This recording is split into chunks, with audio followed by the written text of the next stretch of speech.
All right, hello and welcome. Another one of our Slant Alpha adventures coming to you, and this is going to be a really unique one, guys. This is the beginning of something that the staff at the Washington ARTCC, I think, has been waiting for what would you say, guys, about 3 years or so? At least. This is the beginning of my training, or the beginning of my instructional training for the approach and departure rating on the VATSIM network, which they call S3. I'm currently an S2 rated controller, which means I can do delivery, ground, and tower on the VATSIM network, and I have the endorsements within the ZDC that allows me to do all of that at all of the major facilities as well. So this is my first step toward the next rating up, which is the ability to control approach and departure on VATSIM. So this is kind of a unique stream for you. This is a training session. We're not going to be connected to the actual VATSIM servers today. We're connected to a training server that they call Sweatbox, and we'll talk a little bit more about that in just a bit. But I am here with the training administrator, Jay Bartlett, and the air traffic manager, Jared West, both of who have been previous guests on the show. Of course, Jared used to stalk me and fly around, and he'd pop up on the channel every time I was flying. But Jay and Jared both have been guests on the channel with the FNO Preview Friday Night Hotspot shows that we were doing earlier this year. So welcome back, Jay and Jared. Thank you, sir. Thanks. Yep.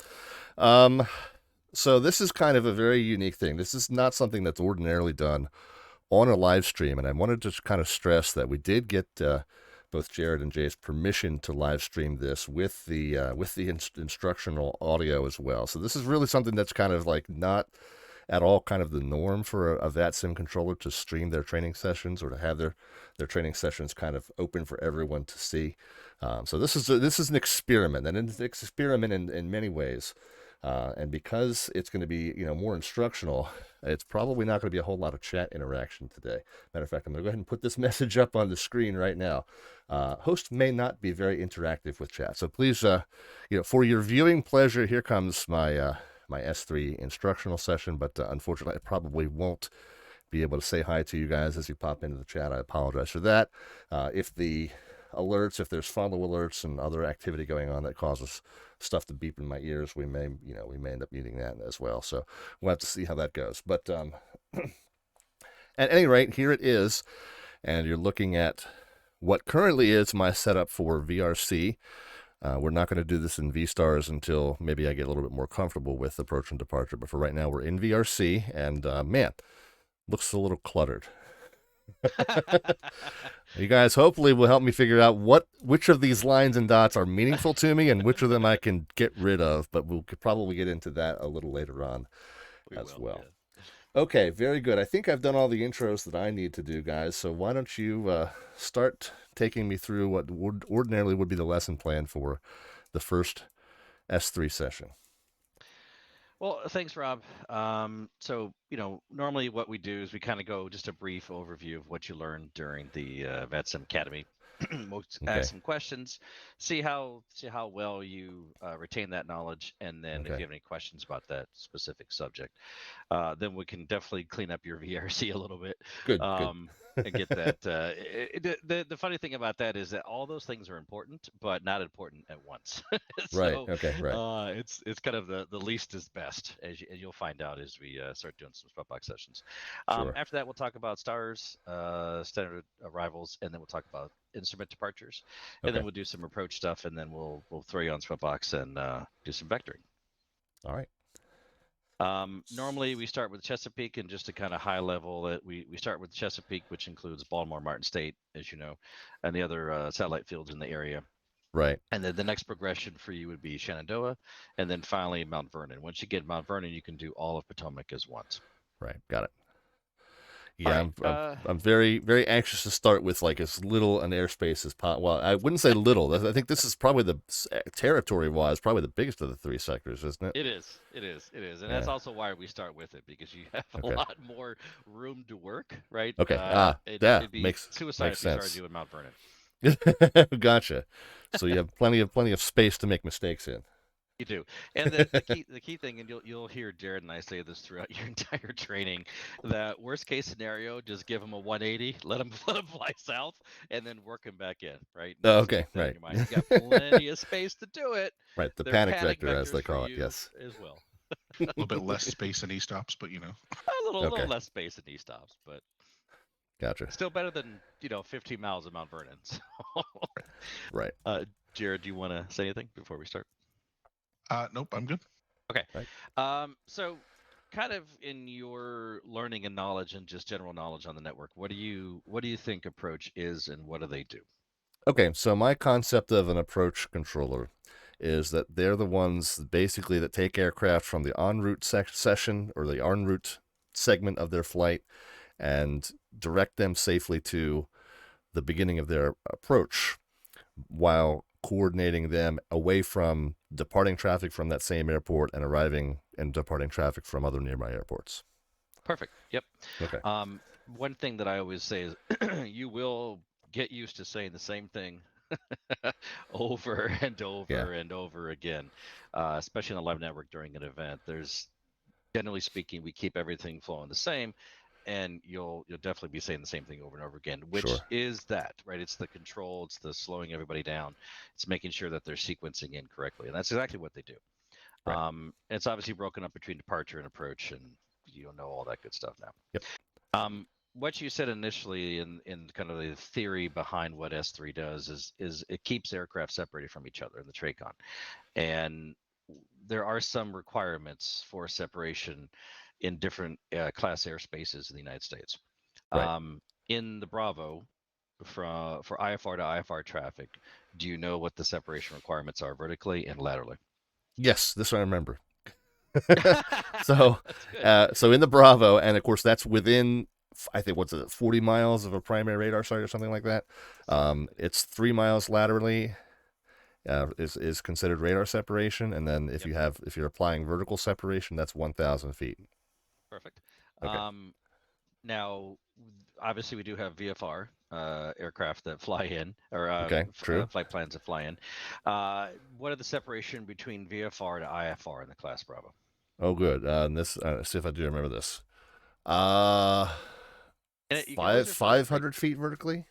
Yep, correct. And don't let the dots touch. That's VFR to VFR. Oh, that's VFR to VFR. Okay. Yeah. But the VFR to IFR is still 3 miles then, right? It's a mile and a half, but it's mile and a half. Okay. Not letting the dots touch is a good rule of thumb to use across your entire. Well, of course, right? Yes. Well, ultimately, that is what we're trying to avoid. It's what we're trying to avoid, yeah. Generally speaking, right? For the most part, but yeah. Target resolution. Yes, resolution. I know the technical term. At least I vaguely remember the technical term. Now, there's also wake turbulence, which obviously is sometimes mimicked in the flight sims and sometimes not. And there are different separations that we have to give aircraft for that wake turbulence. Generally speaking, that's something that it's 1,000 feet below, that kind of thing. So as long as you understand that there is that separation requirement, okay, I think we can kind of move on. Okay. Visual separation. Now, this is one of the easiest things to do as a controller is to get overworked, right? And so you always want to, in your mind, push back to the pilot. They're the ones controlling the flight, and they should be able to see aircraft if it's in visual conditions. They should be able to see those aircraft and keep themselves separated, right? Right. And your job is to make sure that they do that. Give them a little guidance, give them a little bit of help, and if they don't, then give them a turn away from the other aircraft, obviously, or climb or descend if you need to. One of the ways in which we do that is vertical separation, visual separation. And that's an easy way as a controller to say, hey, there's an aircraft over there, 1 o'clock, 2000, southbound to Cessna. You see them? Yes, I see them. Okay, great. Now make sure you stay away from that aircraft, right? And that puts the onus back on the pilot, and so your workload lowers, and you can go do other things. Before co-pilots say hello. Your co-pilots are getting pissed, yeah. I think Mrs. Snipe just got home, so. Ah, okay, all right. If you remember, what's a traffic call for S3? Okay, so this I've been practicing, and I actually have a little cheat sheet written down with the correct order on these things. Okay. So obviously, if I have to have it written down, I don't remember it that well. But it's traffic I used to X have it written on o'clock. the wall. Yeah, on the big whiteboard behind your Yep. Yep. The one that I talk about. Yep. Yep, I remember. Traffic X o'clock, Y miles, direction bound, type at or indicated altitude, depending on whether you have it verified or not. Correct. And then report in sight usually, which yeah, is report in sight's kind of implied, I guess. Like if you're calling It out is. traffic, the implication is you want them to tell you whether they see it. Or like additional information. Right. Over the river, Gotcha. turning north, whatever you need. Right. Got it. Okay, Now, so and I was saying to you guys, or Jared, you might have been in another room, but that's one thing. Like in the S3 Academy training that went through those point outs, realizing that's the proper format for a point out made me realize I'm giving them atrociously as a tower controller.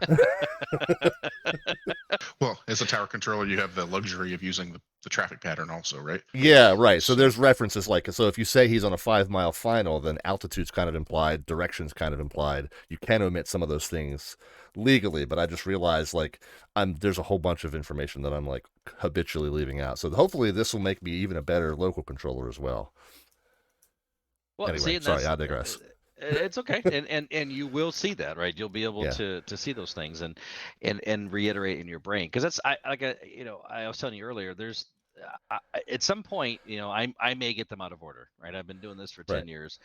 It's still VATSIM, right? And the key piece is, hey, there's an aircraft over there. Now stay away from that aircraft. Right. Right. And even we notice and we notice sometimes from VATSIM to the real world, like when you listen to live ATC, like I think in many cases VATSIM controller training, I won't say overemphasizes, but I'll say that in the real world you hear a lot of very relaxed phraseology, as opposed to what's on VATSIM, because we kind of teach it pretty rigorously here, and then in the real world, they kind of get a little bit more casual and relaxed with it. Sometimes too much so. Like sometimes on those vast aviation incidents, you can hear where bad phraseology contributed to the incident.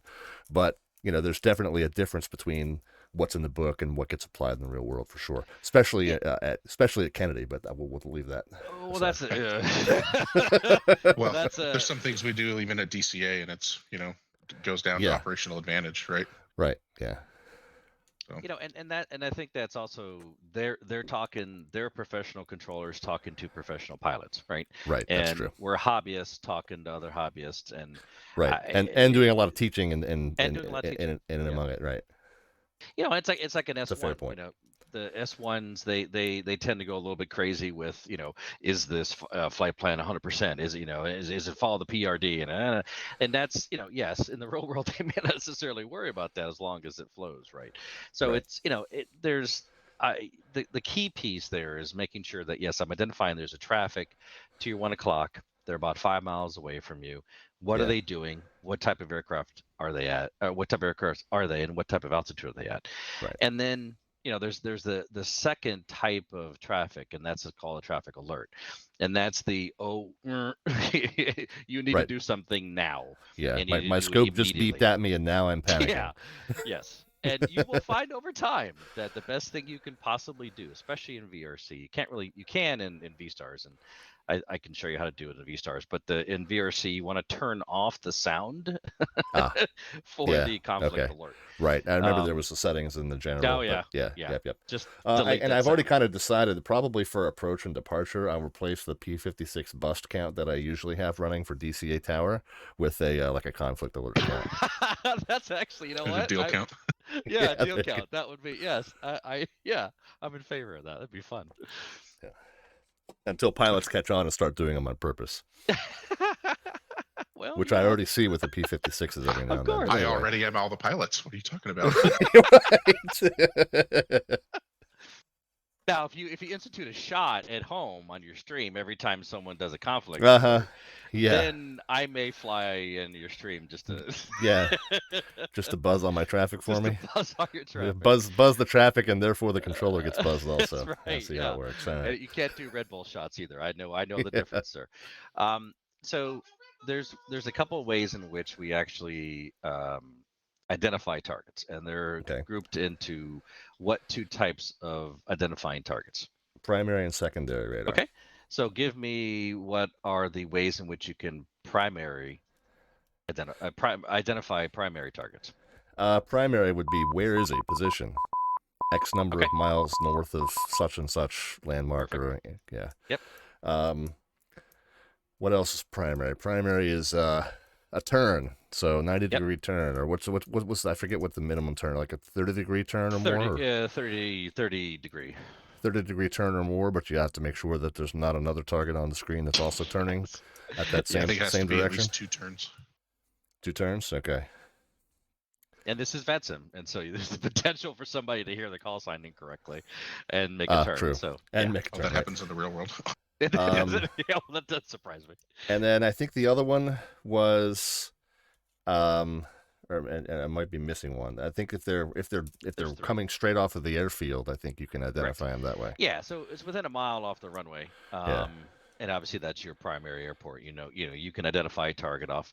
In theory, Tower has handed you off the flight strip and said this aircraft is not taking off, or proper rolling call, that kind of thing.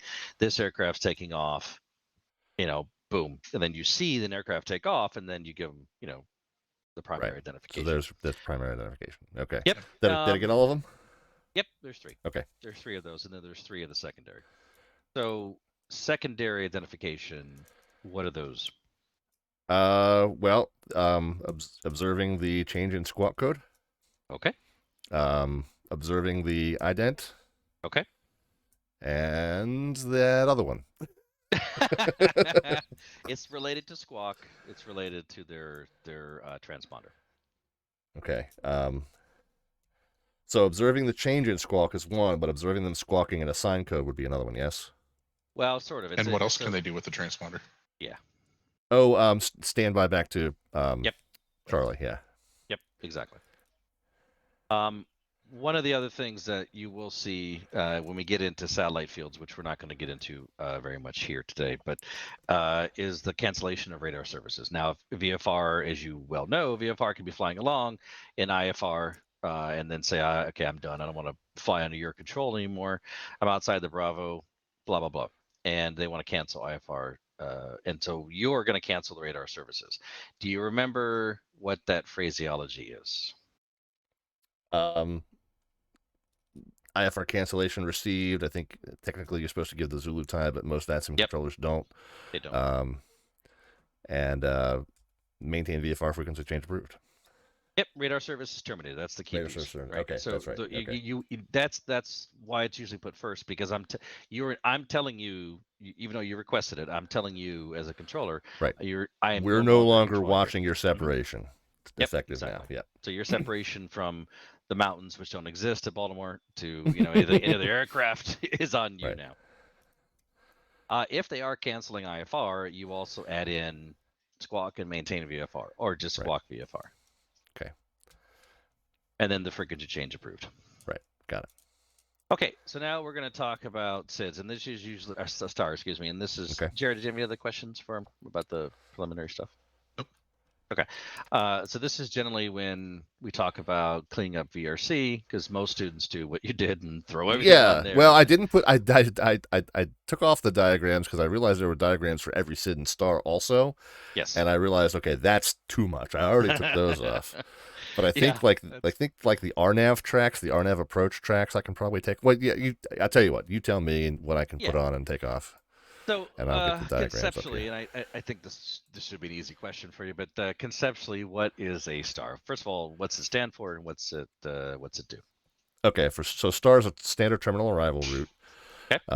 And it's a path. So we were talking before about how your job is to transition an aircraft from its en route segment to its approach, and a star is basically a lateral and often also vertical path that the planes can be assigned to that reduces your workload, and it puts them on a path that's likely to not conflict with the other aircraft that I said that were in your airspace. Perfect. As expected, that's pretty spot on. Yeah. And so reduce your workload, sort of. Yes. Well, Sort of. if they Sort fly of. it properly, right? If they Well, apply it properly. We have a couple in for Baltimore that merge at the same okay. altitude. True, right? true. Yep. So you do have to still do a little bit of work there, right? Gotcha. Yeah, and to that end, let's start off with the anthem, right? Baltimore has 6 stars, and so it's not a crazy number like some other airports in the United States, but it's still it's still it's a And challenge. you DFW. I still have PTSD from ZFW. Right. So let's open up, if you could, the chart itself for Anthem. Okay, that I can do. And I'll even do that on stream if I can. What charts do you use? I use the ones right off the FAA site. So Okay. what is the NACO, whatever the name of the format is. Do you still get Navigraph? I do, yeah. Do you think it's better for training purposes? Well, okay, so training, I don't think it matters too much. Okay. Controlling is not a plug, not a sponsor, but I like the Navigraph Charts app because you can pull up one airport and have all the charts available to you right there. You don't have to worry about putting them the right way, getting the window open. Am I looking at either, like, they're the Jefferson charts too, so they're all usually one page. Yeah, right. All one page, and aren't they usually to scale? Whereas these NACO ones are not, right? Yeah. So they just, it's for kind me of a better visual much depiction. easier to use. Yeah, exactly. Yeah, I've heard other people say that. So it takes a little getting used to, so that's why I bring it up early. So yeah, right, and that's a good point though, because these are definitely what I've been using for most of my VATSIM career as pilots, for sure. So is the FAA ones. I much prefer the Jefferson charts now. Yeah, I'll probably find the same. I hate to say this. The other reason that I focus on the free ones is because for stream accessibility, right? Not everyone has a Navigraph subscription, sure. So for instructional purposes, I stick with the free resources when I can. But your point's well taken. For controlling, I can certainly probably switch over to the other ones. Well, do some things to make your life easier. Yeah, I was just we're going to stress that. Yeah, exactly. Right. The whole time you're doing training. Yeah. Oh, and make your life easier. And Jared, to deal with. You know me well enough to know that the very first thing I'm going to do is probably create a giant cheat sheet with a lot of this key information on it. So there are a few already floating out there, but I think one of the best things about a cheat sheet is makes you learn at the same time. Yeah, exactly. Like just the process of creating it, you remember it, you retain it. So exactly. Yep. Okay. So I'm looking at the Anthem, by the way. Okay. After all that, obviously, as a TRACON controller, you're not going to pick them up at Lundy or Kirby or any of that kind of stuff, right? So your airspace, and we'll get into the airspace stuff in the SOP in a moment, but you'll pick them up at the border of your airspace, or at the ceiling of your airspace. Okay. And so, even putting on VRC, I don't put Bubby, I don't put Eagle or Ceph or that kind of stuff. What I put the first fix on, and if you go back to VRC, you can turn on fixed labels under View Fixed Labels. Okay. And then do the FF command. Oh, wait a minute. Yeah, you want fixed labels, and then Okay. Turn off the fixes though, because that's turn off the fixes, but turn on the fixed labels. Okay, got it. Yeah. I think, by the way, hold on. If you give me a second, I'm going to go under diagrams because I think I have the RNAV. I'm going to find them over here. I got those on, and I have a feeling I didn't want those off. Where is it?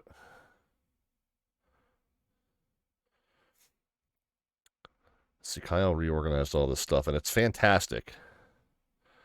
But it's like all different than what it used to be, so I can't find anything now. It's more of a challenge. Are you talking about the VidMap for the RNAV arrivals? Yeah, or is these dotted lines, are they all part of the VidMap? They're all like the regular VidMap, the default VidMap? Okay. Sorry. Yeah. What is that? Yeah, those look at the RNAV. If you go onto the stars section, it's about the second section under CHP VidMap. Okay, there it is. And turn off I would turn off that and the ILSs as well. Okay. For now. Gotcha. Just for now. For now. Yeah. Okay.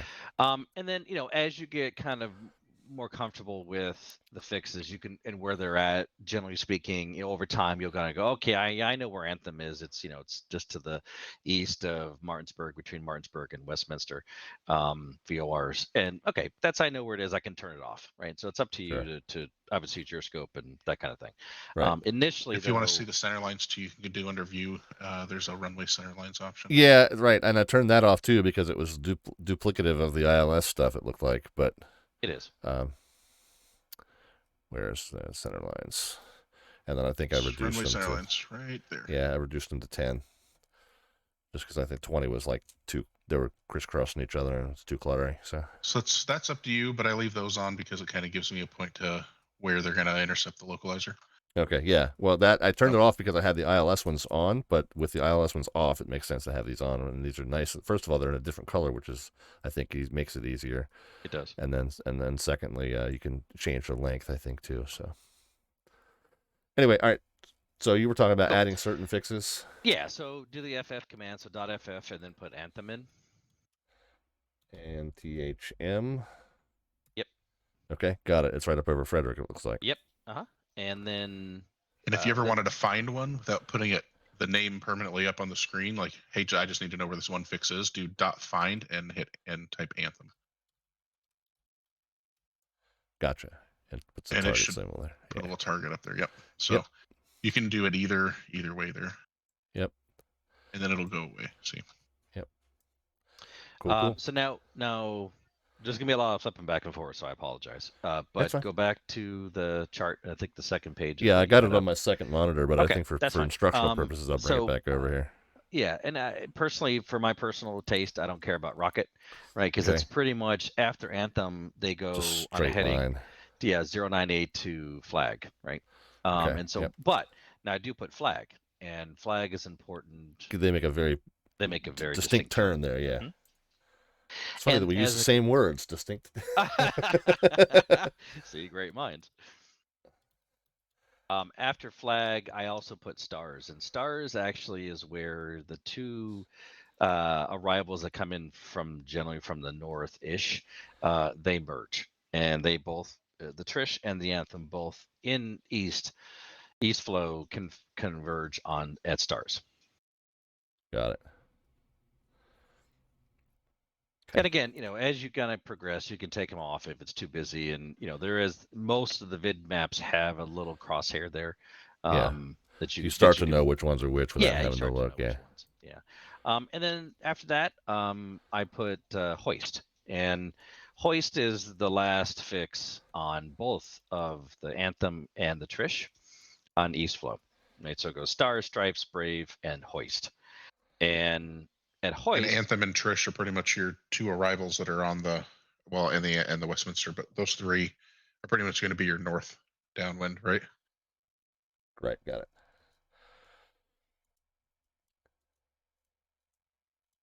And so at hoist, I know that's a reminder as a student for the students to know, hey, I got to do something, right?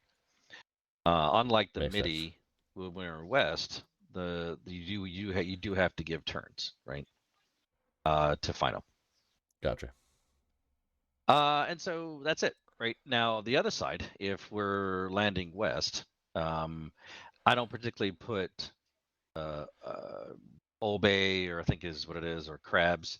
I do put fins for the same reason, right? Because fins is where the Trish and the Anthem merge. And so I put fins, and then I put ropes. And the reason why I put ropes is because I want to make sure that they actually make that turn downwind. Gotcha. And then I put hook at the end. Generally speaking, we don't land on 2.8, obviously, as you know. But sometimes it's there. So I'll leave it up to you if you want to put Asher or Grams if you want. But well, the only reason I see that we land 2.8 is for folks that don't have 3.3 left. Correct. Yeah. Which is more than I would wish it were. I'm waiting or strong winds. Or strong winds. Right. Yeah. And I've actually been on the plane. I think the last 2 times I arrived back at BWI from somewhere, we were landing 2.8. I'm like, wow. I'm like bad luck for this place. Or a cool approach. So good. Good luck. You got to look at it positively. Yeah. And that's kind of it right now. If you, as you kind of go through your with the rest of the anthem, that's it. Sorry.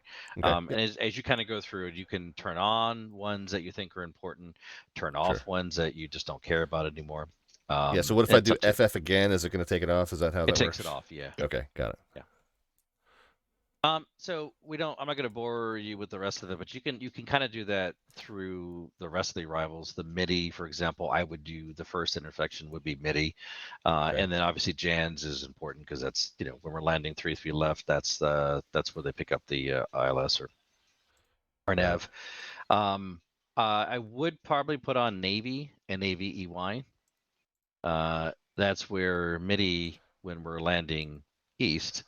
That's where MIDI and the Raven join. Ah, right.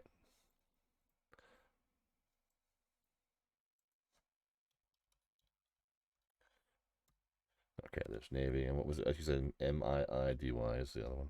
Yeah, MIIDY. Got it. Down over to day one. Yeah.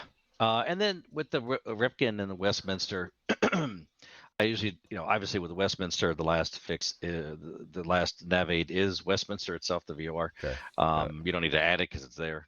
Yeah, good point. Yeah. So with that one, I just put Rouen also on that because the Rouen you have to be at 11,000. It's an expect to cross at 11,000. So you, like Jared was saying, you have to give them that. So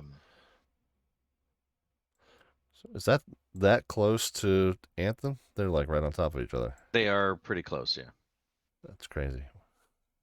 So, and that's kind of, again, thankfully we don't get that many Westminsters. You'll get quite a few of them during your training sessions, but on the live network, it's not as used.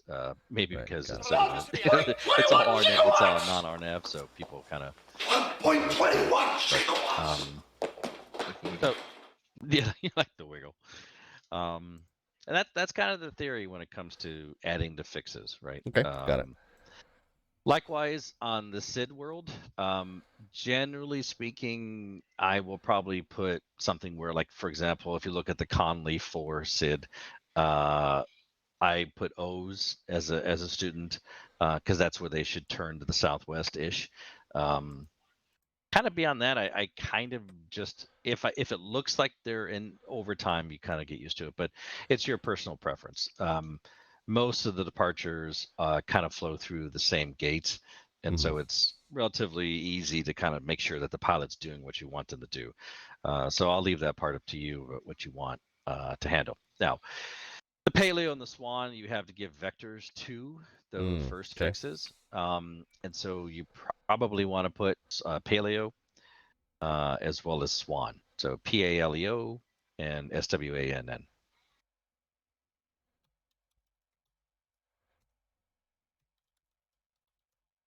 Got it.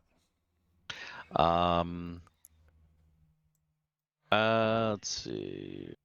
Okay. On the approach side of things, generally speaking, what I like to do is the initial fix. So if you're looking at runway 10, it'll be column. You can also put jeans.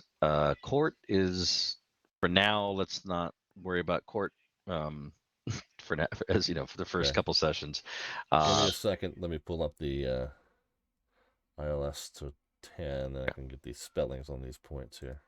COLUM.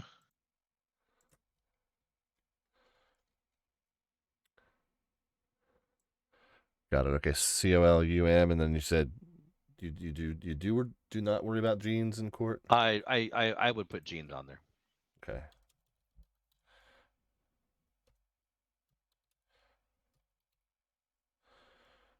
But probably not worry about court because it's it's a 3-mile final. Yeah, they're not on it by then. They're screwed.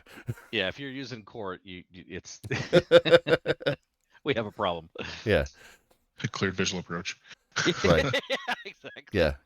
And go around, maintain 150. Or at the very least, expect to go around. Yeah. Yeah. And on the west side. What are you still doing on my frequency? Yeah, right. Call tower. You're their problem. Oh, that's right. Tower's on. Yeah, tower's on. Sorry, go ahead. I forgot what I was going to say. Oh, sorry, the west side. So if west flow, excuse me, Jans, obviously that's a big one, and Splat. Gotcha. You can use Grafe if you need to, or Grafey, however you want to say it. So you can put that on there as well. And these are coming off of which procedure for the west, for coming west? ILS 3-3 left. ILS 3-3 left. Oh, okay, 3-3 left. Got it.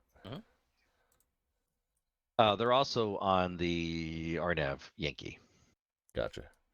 Okay, so yeah, Jans, which is also one of the arrival points, and then Grafe, got it, and Splat, got it. Yep. And so normally, like right now, we would kind of talk about, vectoring on to final. What is the maximum degree? Let's say they're 5 miles out from Jans. What's the maximum degree turn that you can give them onto the final approach course? That's 30 degrees. Intercept angle. Yep. Yeah, intercept angle.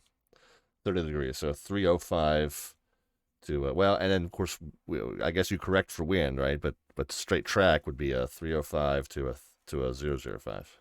Correct. Okay. Depending if they're north or south of the final approach course. And I usually round, so if it's runway 10, I use 130 or 070. Yeah, got it. Yeah, it's hard enough for the VATSIM pods to do math sometimes. Well, yeah, plus or minus a couple is, well, especially once you're a couple whiskeys in, right? Especially when you're a couple whiskeys in. Now, I can either confirm or deny that's been made in time. Yep, and is it, John? Is it within 3 miles of the final approach fix? Yeah. Yep. You have to be within 3 miles of the final approach fix, and then it goes to 20% intercept or 20-degree intercept angle. Okay. And that's pretty self-explanatory, but that's obviously they have less room. Right. Yeah. Less time to make the turn, so you got to get them closer to lined up. Yeah, it makes sense. Yep. What about if you were to clear them direct Jans for the ILS 3-3 left? Direct Jans and then cleared ILS? I guess it's less. I think that's less than a 90 degree, right? Right. Yeah. It just has to be the initial, the IAF or IAF or IF. Yeah. Or IF. Okay. Okay. But then you can give 90-degree intercept. Same thing with the RNAV. Right, because they're more or less doing it RNAV at that point. Okay. Got it. So if you think about vectoring, and this is something that we're going to get into now as we kind of switch gears into Sweatbox and start moving aircraft around. But if you think about your finals box as an extended pattern, right?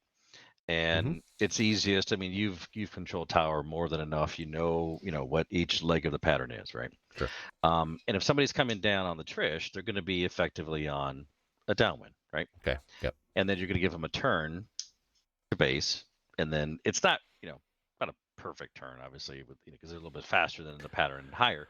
But if you think about that, you just give them a couple of turns, right? Then you don't want to overturn them, but you do have room to kind of wiggle in there, so it doesn't have to be an exact box every single time.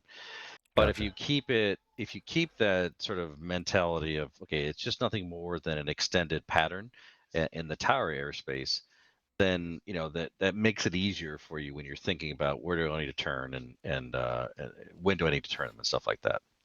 Yeah, so essentially, like the default case, like absent any other interference from other traffic or whatever, or sequencing considerations, it's pretty much a downwind, a 90-degree turn onto essentially a base, and then the 60-degree turn onto the 30-degree intercept. Correct. Yeah. So if you go back to the Trish, for example, and say we're landing 3-3 left,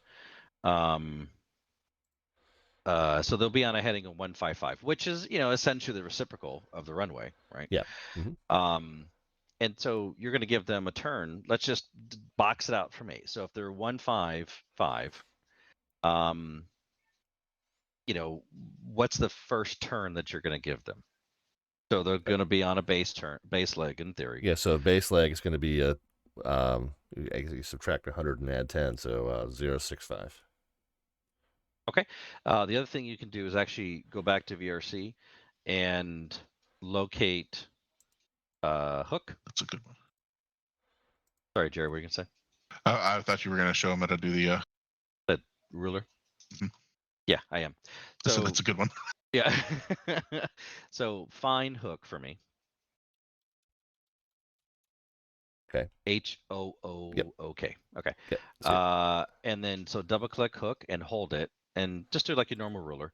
And so if you're going at 155, and then that if way. you, yeah, 155 is that way. Yeah, and then to box it, and just do that 90-degree turn towards Jan's, or towards the final approach course. It's a right turn. You're heading back. Yeah.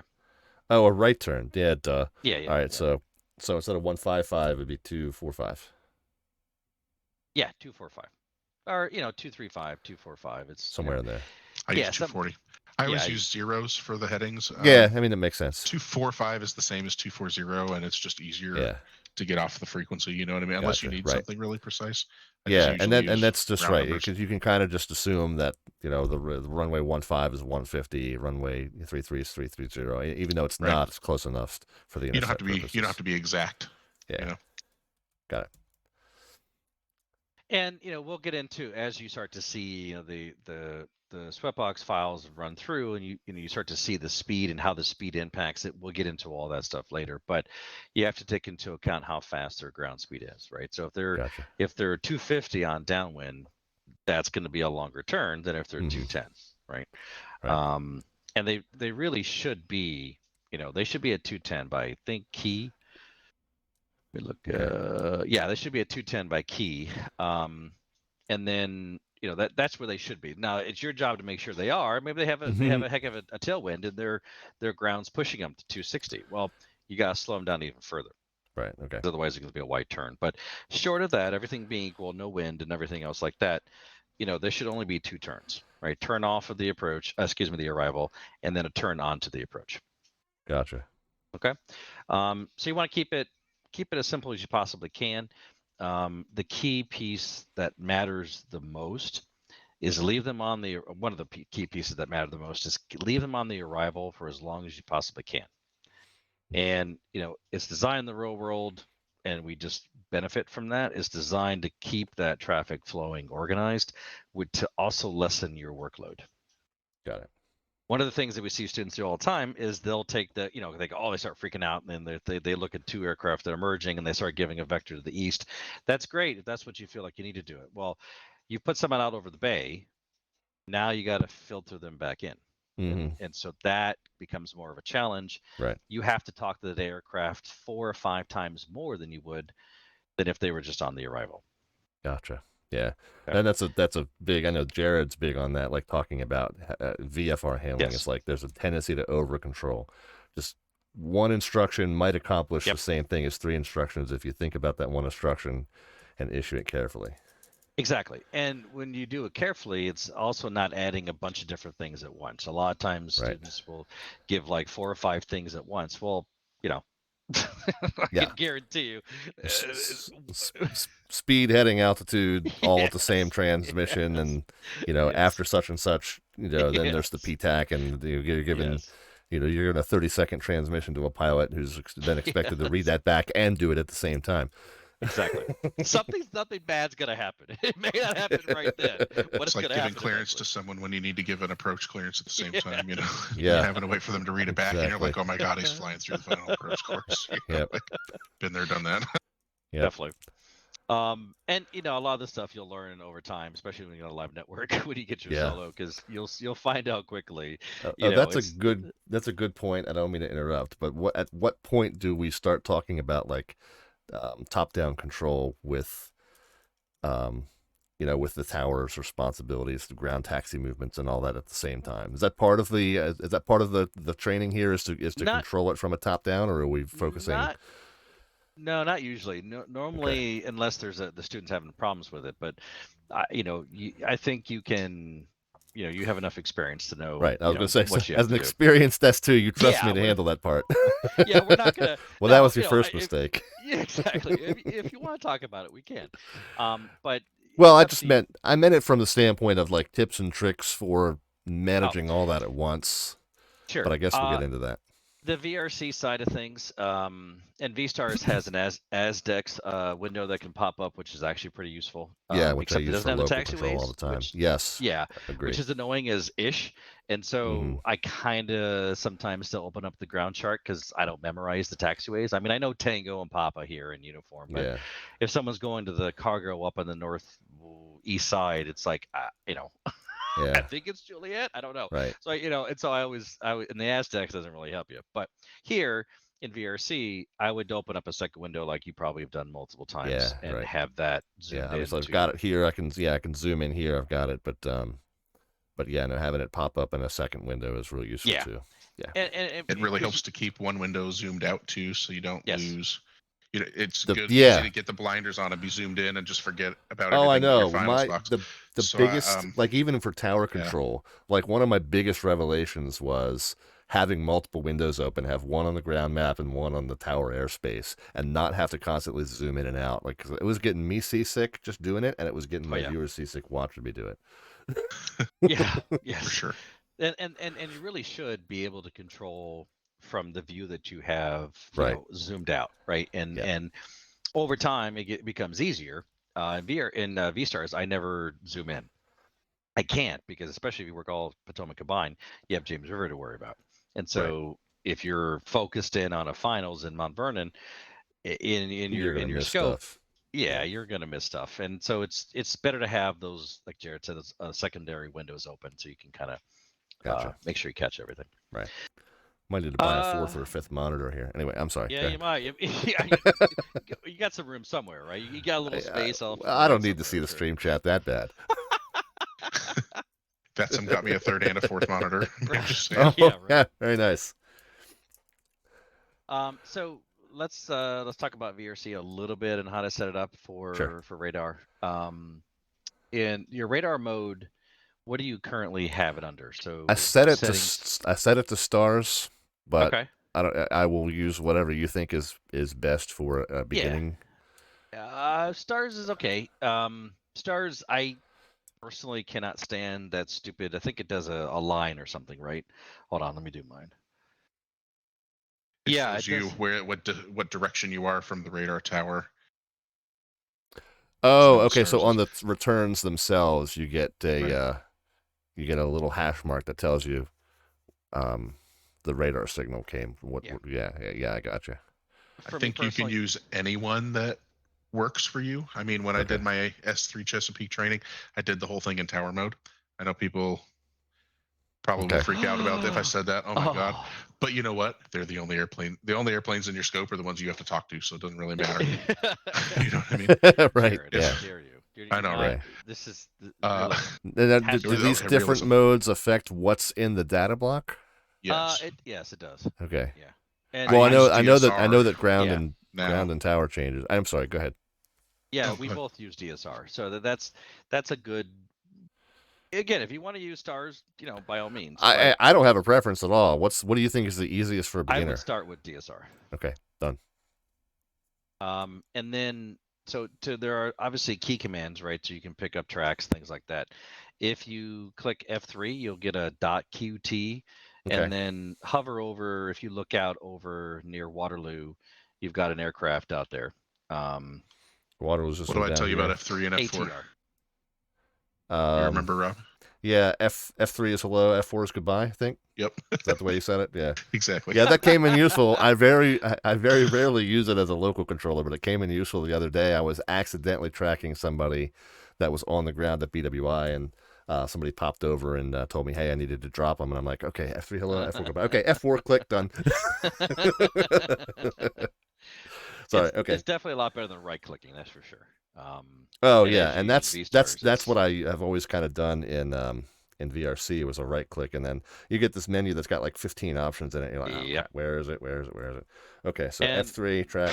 F3 and track, yeah. So you can kind of see where that. And now F1 expands the data. There you go.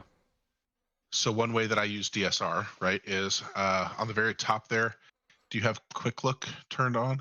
I don't have the reminder. I don't have the reminder button up. If you go onto, I gotta go under general settings, and I think button bar and show the quick look button. Okay. Got it. It's off right Okay, now, so but now it's on. so leave it off. So if you drop that target, Okay. F4 and click on him. F4, goodbye. Yep. Okay, then if you hit F1, F1 toggles quick look. So the way I use this is if someone hands off an airplane to you, it's going to show you the data block. So I'll talk about this. So hit F1 and then click on him again. Oh, hit F1 and click on the target. Okay, got it. Yep. So you see how it like reduces it down? It didn't. Try it again.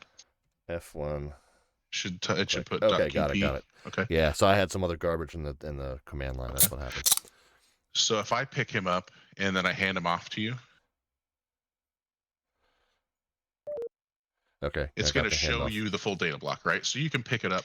The way I use quick look is if I hand him off to somebody else, then I leave it. So pick him up and hand him back off to me. Okay, hold on. So to pick him up, it's not just to click on him. I got to do the F3. F3 and then click on him. Yep. So okay. See, now I'm getting too used to V-stars. Right. Now okay, hit so F3, F4. Click on him. All right, now drop him. Hit F4 and hit 19 or type 19 and then click on him. That's going to hand him off to me. Click on him. Okay. Right. So now he's flashing blue. So he's in the process of being handed off. When I pick him up, the target still stays up in all the data block, right? So I keep that up while he's still on my frequency. Once I transfer the voice comms, and I know he's off my frequency, I'll hit F1 and I'll click on him again and I'll reduce that data block down. And that's how I know who's on my frequency and who's not. Very cool. So that's there. That might be more than you need on your first session, but that's kind of why I like using it this way. And you know what? I was thinking, like, so air traffic control sessions I don't typically save to my YouTube. They just hang around for 2 weeks and then they disappear. But these training sessions I might save because I might want to refer back later and remember all these little tips and tricks. So I might save these to YouTube. You guys will tips and tricks. You guys will exist in posterity. They're going to know all our tricks, John. Yeah. Well, keep the really good ones to yourself then. Yeah, we're gonna get fired from training. So speaking of tips and tricks, how do you look up someone's flight plan? In VRC, right click. Okay. So there's a couple ways to do it. Right clicking every time you get an airplane and going, where's this dude going, is gonna take you forever, right? Sure. Yeah. So an easy way is if you just click on him or aircraft select him, it actually puts his flight plan in the bottom of the arrivals and departures window. Oh, okay. Yep. Right. I need to. Well, I guess I should be looking at that then. It's under tools. There we are. Yep. Arrivals and departures. So it's the aircraft list. Aircraft list. There we go. All right. So that's going to be off screen for my viewers, but it's over there now. So I use that a lot. That way I don't have to pull up, the full flight plan. Right. Put the controller one on the bottom and put the aircraft one on the top. See, now the other consideration is I got to put it somewhere where I can see it, even though I've got this giant microphone in front of my face. Right. Okay, so I see him now. So you can either do that. You can hold down Control and left click on him, and it'll open the flight strip box. Yep, that I remember.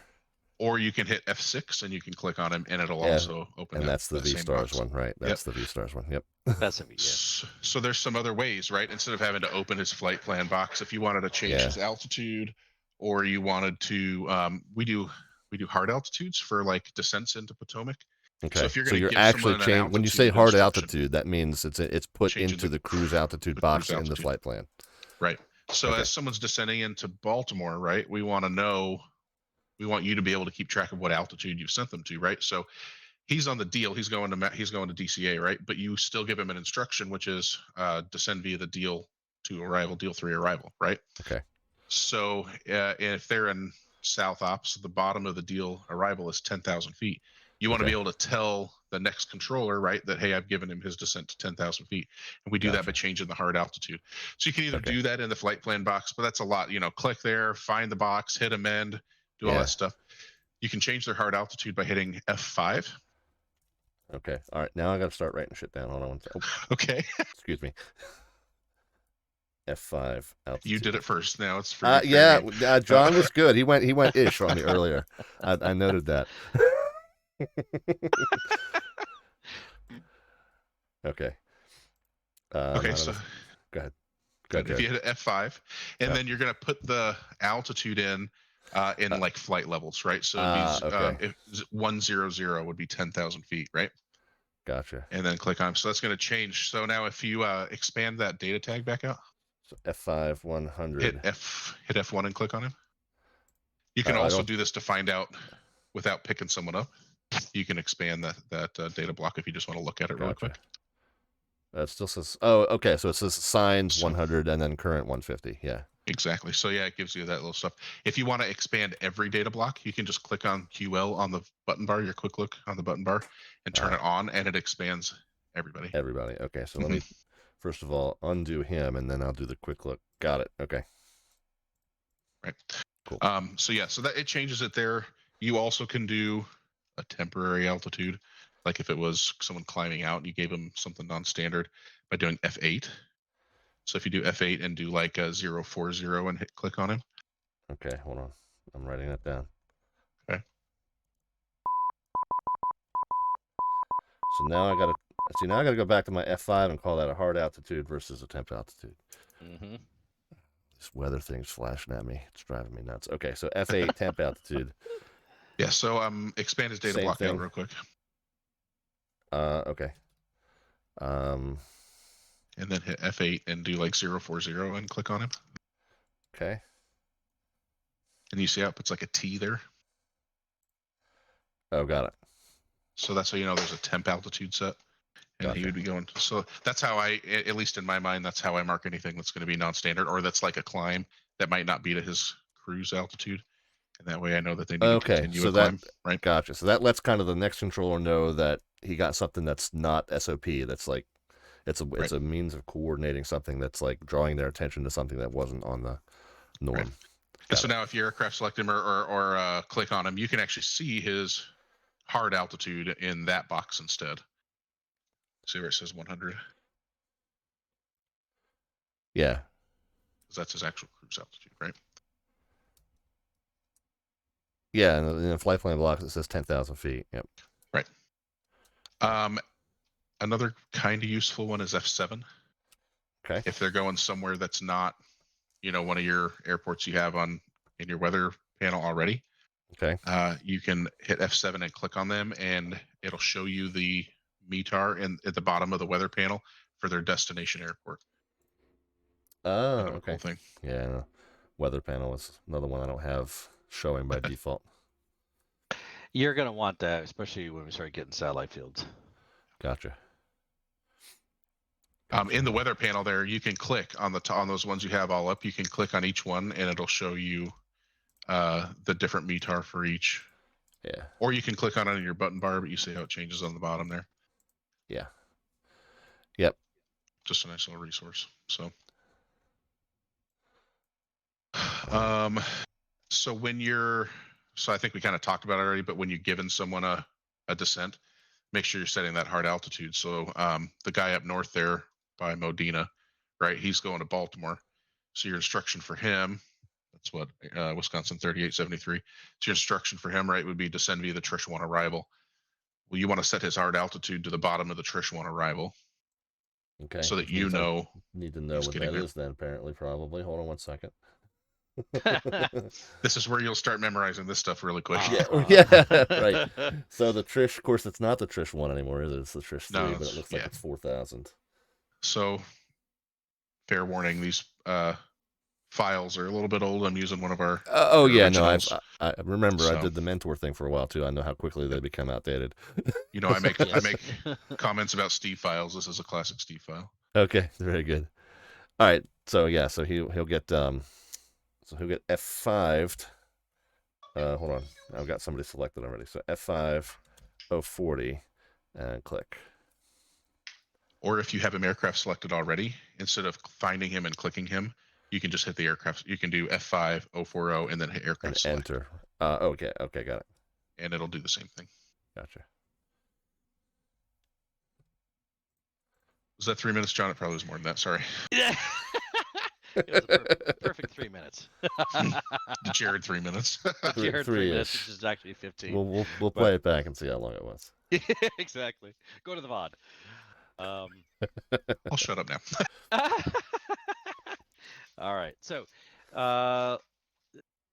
this is obviously the first time that you probably have controlled aircraft moving around this far out from your field, right? So, we're going to take it slow, and Sure. we'll get it going now, and then conceptually, I'll hand them off to you, and then we pick them up on voice. You give the normal transmission. Let's pretend ATIS information is alpha, right? Okie And then you give them the arrival, right? So whatever arrivals we're running. So right now, based on the current weather, would you be giving a visual, or should you be giving ILS?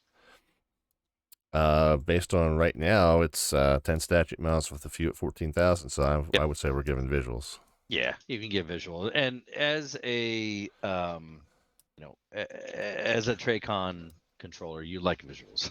Right. Okay. I can neither confirm or deny that there's been many times I've given somebody a visual at Dulles when they're north of the field and we're landing north. So, at some point it makes your life easier because they've got the field, they report the field, and it's their job to get to the field, right? Okay, got it. I don't know about you, but as a pilot, I want that too because I want to be able to fly the plane. So, heck yeah, I want to fly the plane the way I want to fly the plane. All right. So that being said, you have any questions or anything before we get going?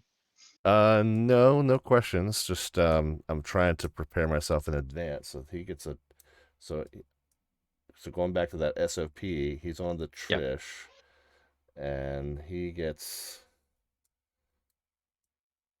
12,250. Yeah, well, that's that's what they were given before they got handed to me. All right, and so when I get them, I'm giving them the descend via the Trish. Correct. Whatever. Just remember, anything out of New York airspace, you have to give descents. Yeah, they give hard descents, and then it's up to you to give the descent via. Gotcha. Okay, I got to remember what's on that page of the Potomac TRACON that you were talking about earlier is not what I'm giving; it's what they're given before they get to me. Yeah, this is what you can expect to receive from either ZDC or ZNY. Gotcha. My cheat sheet is formulating in my head as we speak, guys. I would actually like to see it when you get it done. It's going to be 10,000 pixels by 10,000 pixels, and it's going to be printed on a poster size. Nice. So you can hang it on the wall. Look at that. Exactly. My wife will love how we decorate the new Slant Alpha studio. You will. Get it framed. Brand new wall. All right. Yes, I'm sorry. God. Go ahead. Okay. All right. So let's get it going. Jared, if you don't mind. They're moving. Beans. All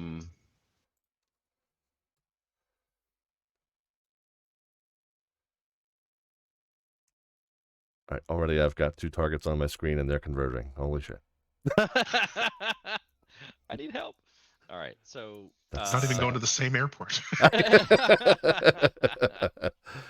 Panic vector, panic vector. Okay, so there we go. Hear a beep. Yep, so I just got... And then flashing. And so now it's off of my scope and onto yours. Yep. And then you should have that center line that's... I don't know what you have yours set at, but it's set at 3 minutes, which looks like it's way too long. I'm gonna go. Fix that 3 minutes? Quick. Yeah, I would probably change that. I didn't realize you had it. Yeah, I wasn't sure what to set it at. Yeah, he's. Yeah, you're gonna want to change that. That's all right.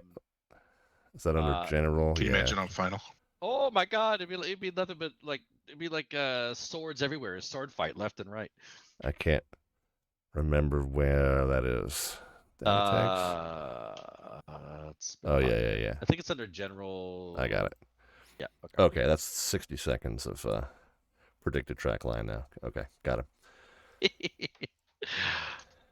Jared. All right, Envoy, and he's gone. He's on the deal. So, Don't know. No. He's on the deal. So is that an arrival into Baltimore?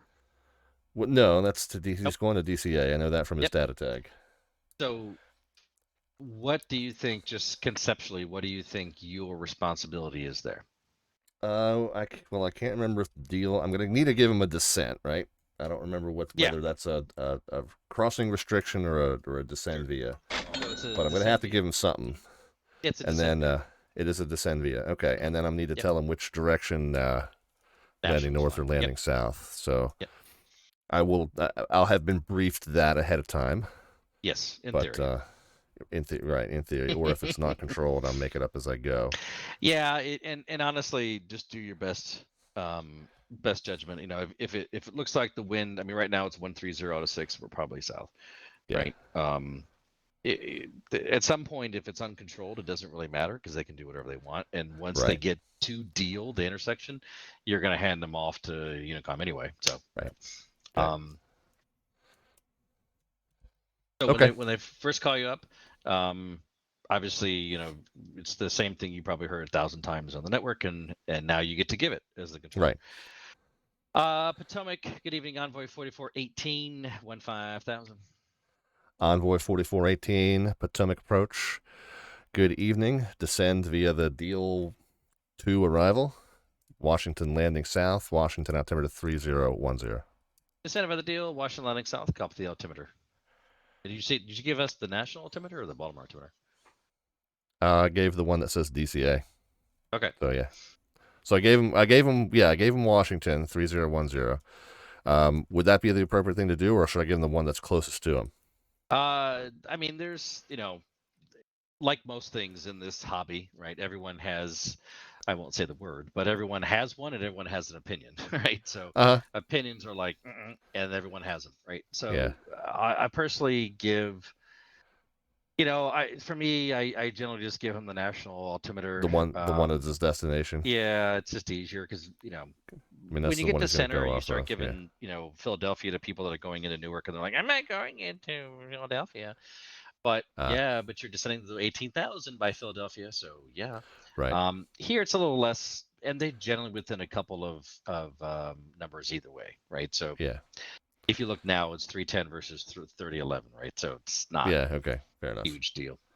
But see, to John's point, I give the Baltimore one. Yeah, there you go. So okay, there you go. And I'll be honest, I've given the Baltimore one too. So it's kind of whatever your brain remembers, and it's kind of not really that big of a deal. People tend to make things a bigger deal than they really are, and here it doesn't matter. Gotcha. The point is if they're below the flight levels and they check on your frequency, they should get an altimeter. Yes. Right. Check on the frequency without the ATIS. Right.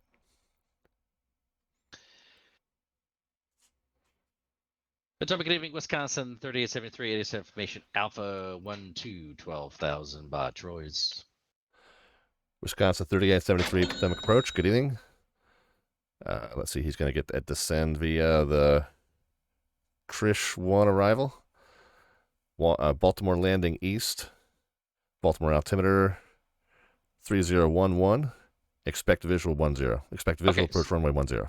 Perfect. So, well, not perfect, but you can kind of, the landing east part is going to be assumed when because you're now. Because I thought you're right. Exactly. Because I'm like the next thing out of my mouth is going to tell him what approach he's given. So the whole landing east thing doesn't really matter at that point because he knows exactly what runway he's going to land on. Exactly. Okay, gotcha. With these arrivals, you have to specify a transition, right? So. Oh, it's right. So it's not just landing east, right? So DCA is landing north, landing south. With these, they have to know which runway specifically. Right. Okay. Because this is your Dracon that they're landing in. Jared, is this a west file or east file? This is a east file. Okay. Because Southwest has showed up on 2.8.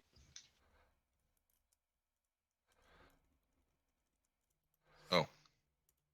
Then what am I running? But I seriously. Do we want to switch them to? Do we want to switch them to west just for the sake of the exercise? I don't care either way. Yeah, let's just. We can. Okay. Because my brain broke for a second. I was trying to say, oh wait a minute, what? Yeah, I didn't even think about that. Yeah, let's just do west. That's fine. East is a little bit more difficult, but we'll just do west. Potomac, Wisconsin, 3873. Good evening, 12,000 by Troyes Information Alpha. Wisconsin 3873 Potomac approach. Descend via the Trish 1 arrival. Baltimore altimeter 3011. Expect visual approach runway 33 left. We'll expect the visual 33 left descend via the church, Wisconsin 3873.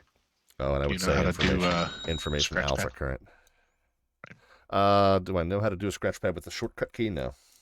So insert, the insert button, and then we Okay. do like codes for the runways, right? So the visual 33 left is V3L, V3L. Okay. and then click on him.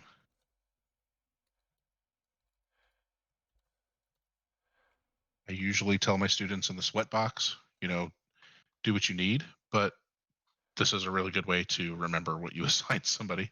Yeah. And so it's good to get in the habit. You know what I mean?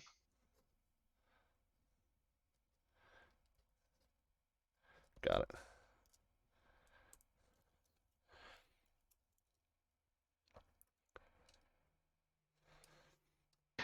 Okay, so what you're looking for, and this is something that you're going to hear us say multiple times, is a scan, right? Mm-hmm. And however you start your scan, everyone has a different opinion on, how to do a scan and that kind of thing. For me personally, I start off in the northwest,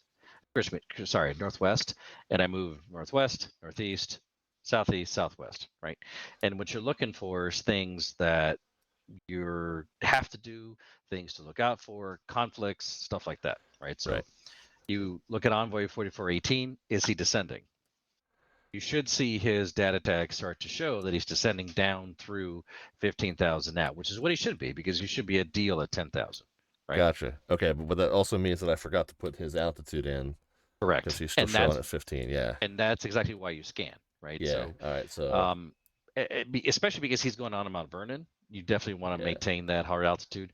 If it's just you, if you don't want to do the hard altitude, I mean, it's, you're the only one that's going to impact it, right? Yeah, no, but I want to get in the habit of doing it anyway.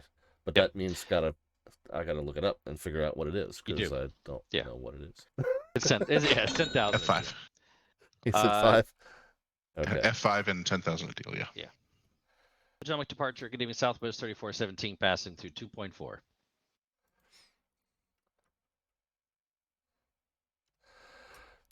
Southwest 3417, Potomac departure. Good evening. Radar contact. Say, Do I give him the? I can't give him radar contact yet until. Or no, I can. I have identified him off the end of the runway. Yep. Radar contact. Say altitude. What I called you up with the altitude. Oh yeah, you did. Well, say it again, damn it. No, we're 4.1. We moved to the initials. Altitude. What? Right. Yes. Okay. And then what do I do with him? So that's until you tell me, right? So pause it real quick, Jared, if you don't mind. Yes, sir. So look at their departure. Okay.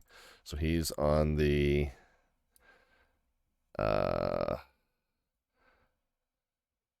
he's going to Atlanta. He's on the TERP 6. Okay. Yep. So the TERPS is when you give a clearance. What is the climb via TERPS? SID? Yeah. Climb via SID. So he's going to 17,000 or something like that. 17, depending on his transition, right? In this case, he's going to Flask, so his transition has got to be above 14,000 by. Let me look it up. Litme, right? Okay. So, again, because they had that in the clearance, you do not have to say it, because that's what they should be doing, right? They should be climbing via the SID, yada, yada, yada. Okay.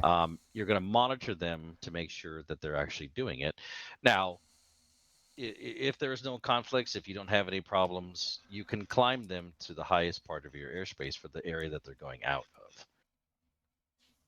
And that's a long-winded way of saying, if you look on page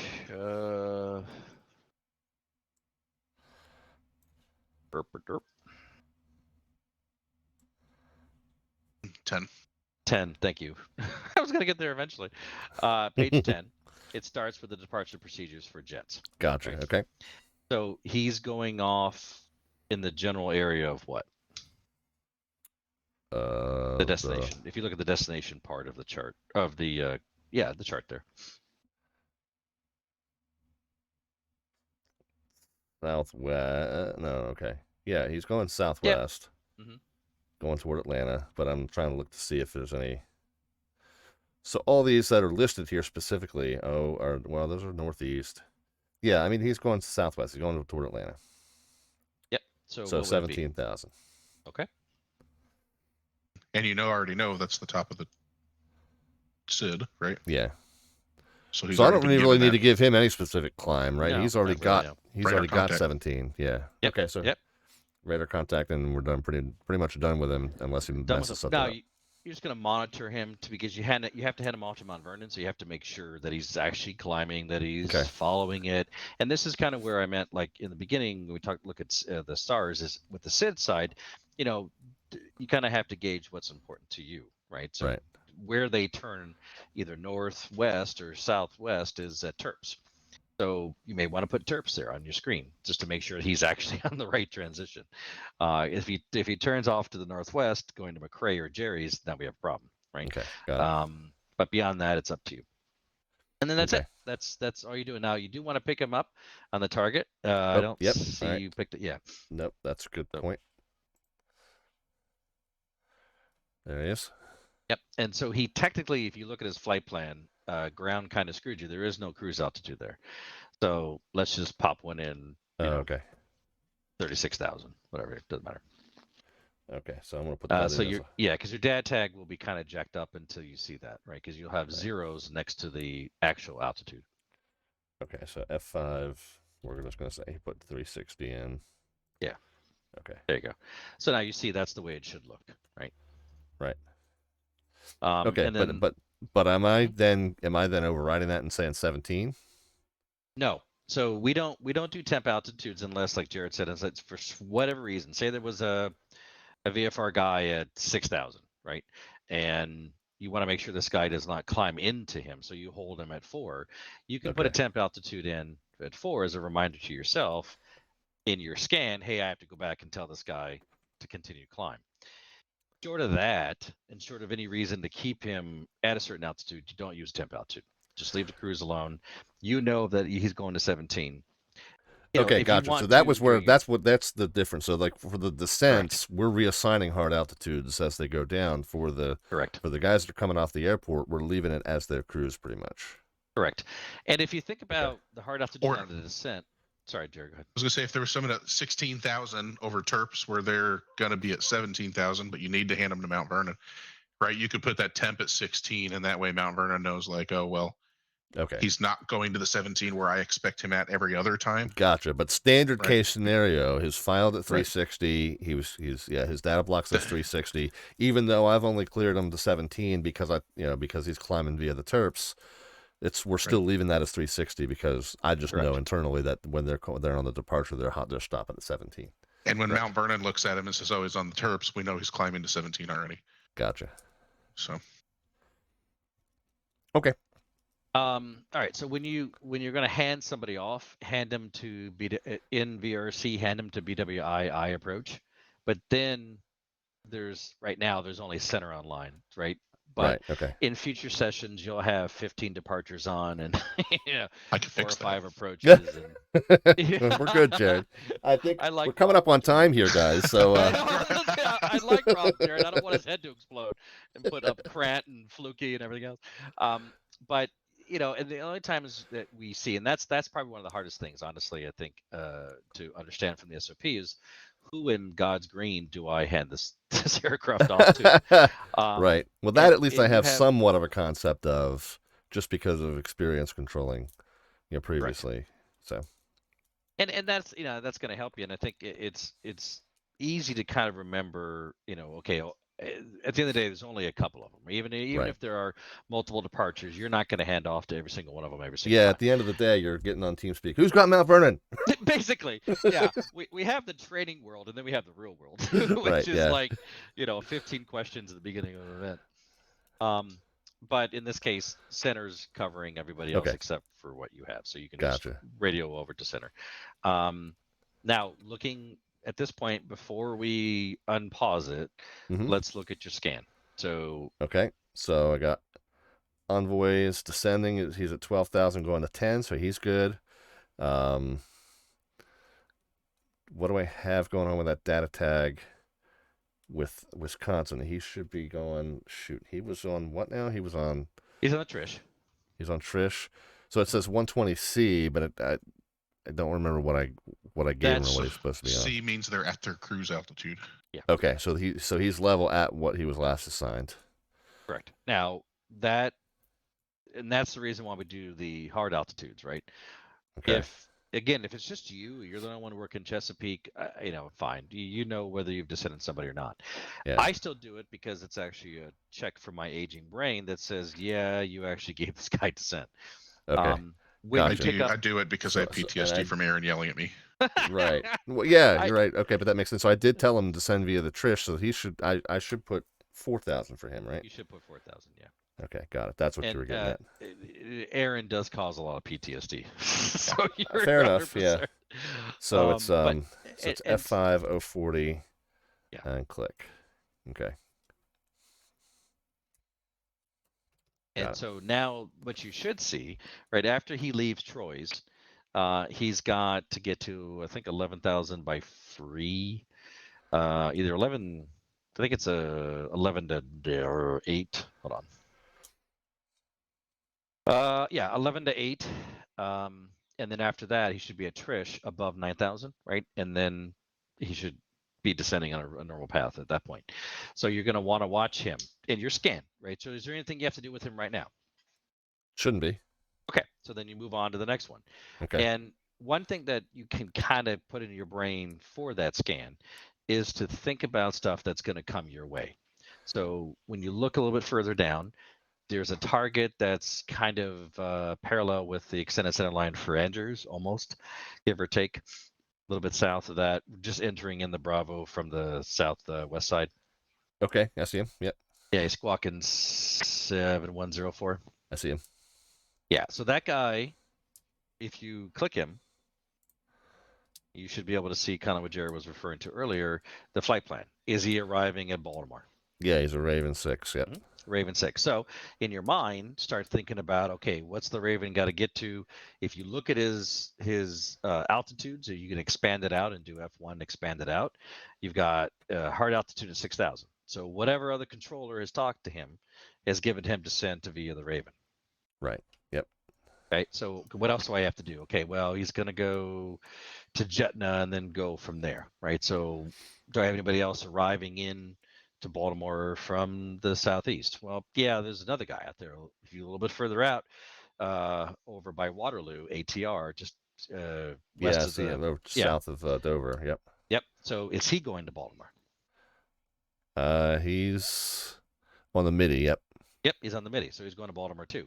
So now those guys have to merge in. So in your brain, start thinking about and formulating a plan, and move on with your scan. Obviously, you're not talking to them. They're with other right. Nothing I can do with them yet, but just a heads up when those two targets get near each other, they're gonna merge. Okay, got it. They're gonna merge, and then Envoy 4418 is coming close to your airspace itself. So it's gonna leave your airspace momentarily.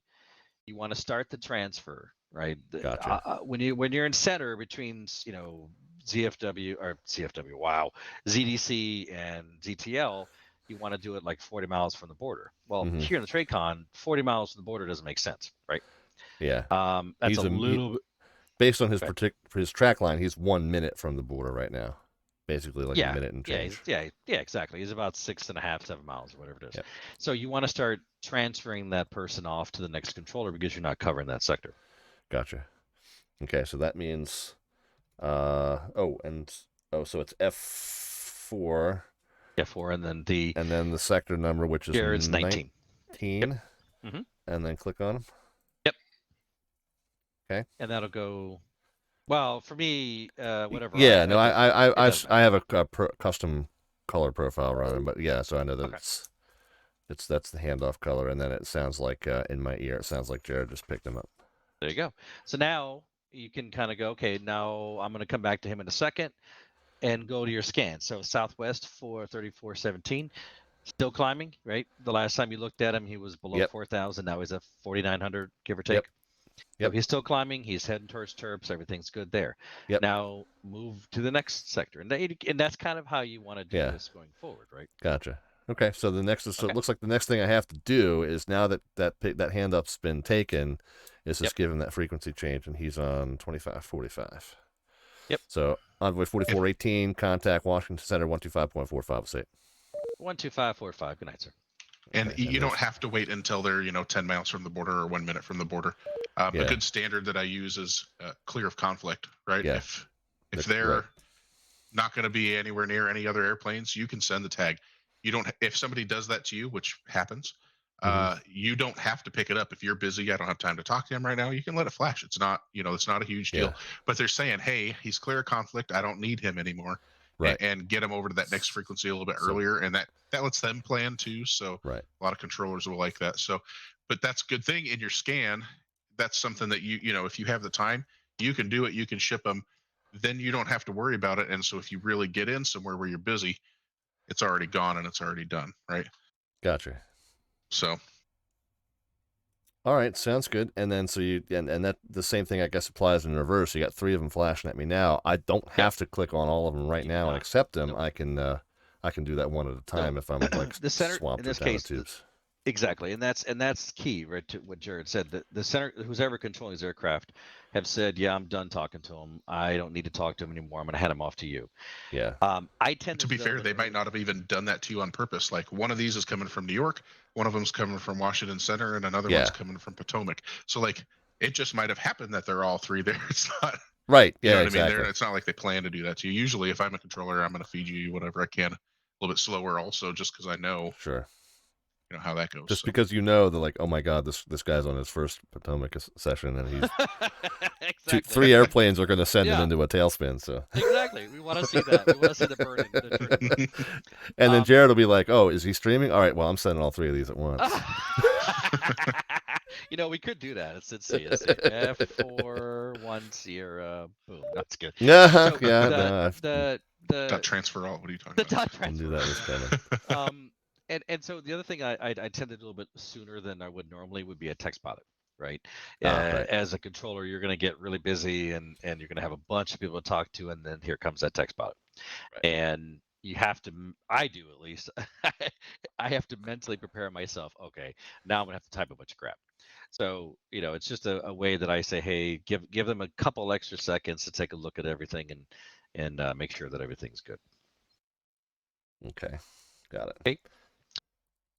All right, so let's do the call up for the 4 that are flashing, so you can kind of practice that initial call, and then we'll call it. How's that? Okay, sounds good.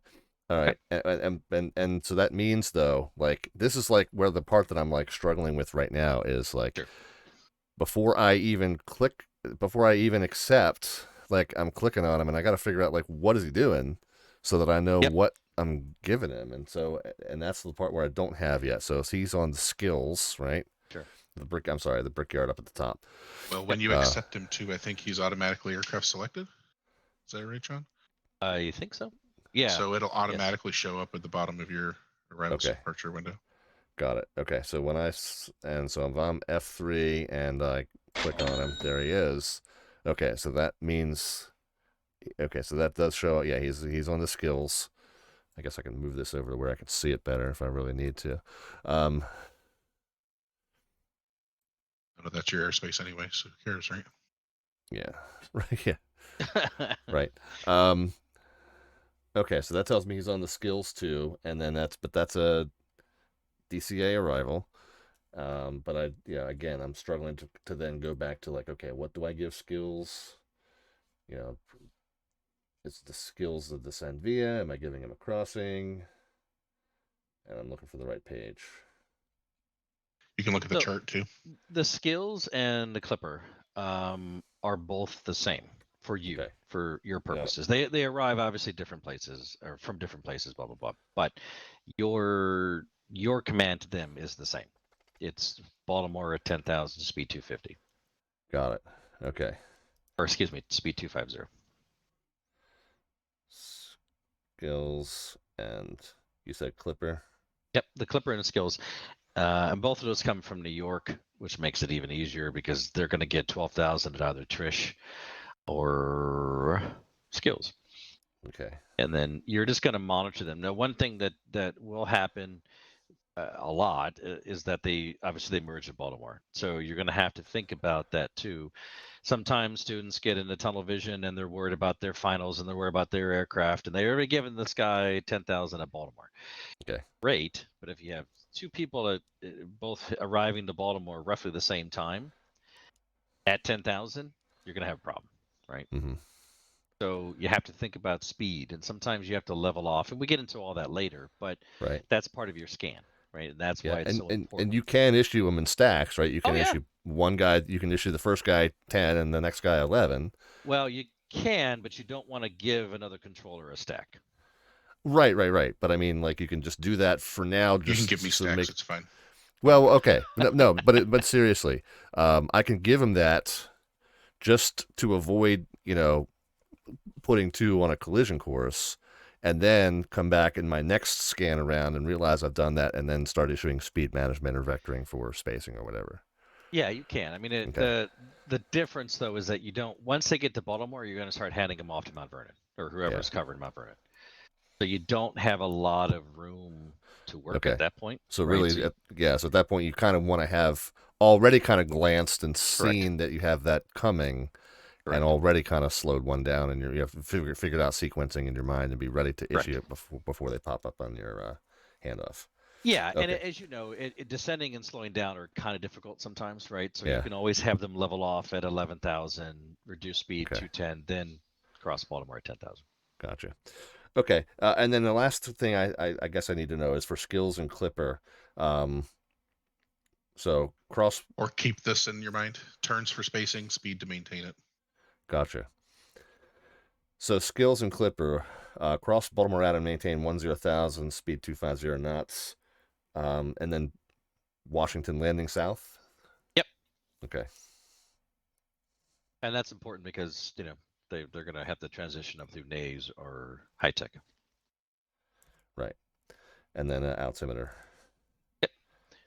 And that altimeter is 100% Baltimore. Okay, right, because they're crossing over the Baltimore VOR. Yeah. Yep. Gotcha. No gray area there. Gotcha. Okay, so Brickyard 3143 Potomac approach. I'm even trying to remember what my call sign is. That's 3143 Potomac approach.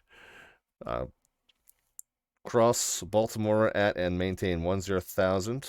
Speed 250 knots. Baltimore altimeter 3011. Washington landing south. We'll cross the Baltimore VOR at and maintain 10,000, speed 250 knots, and Washington landing south, Brickyard 3143. Okay, so now I'm going F5 100. Whoops. Boop.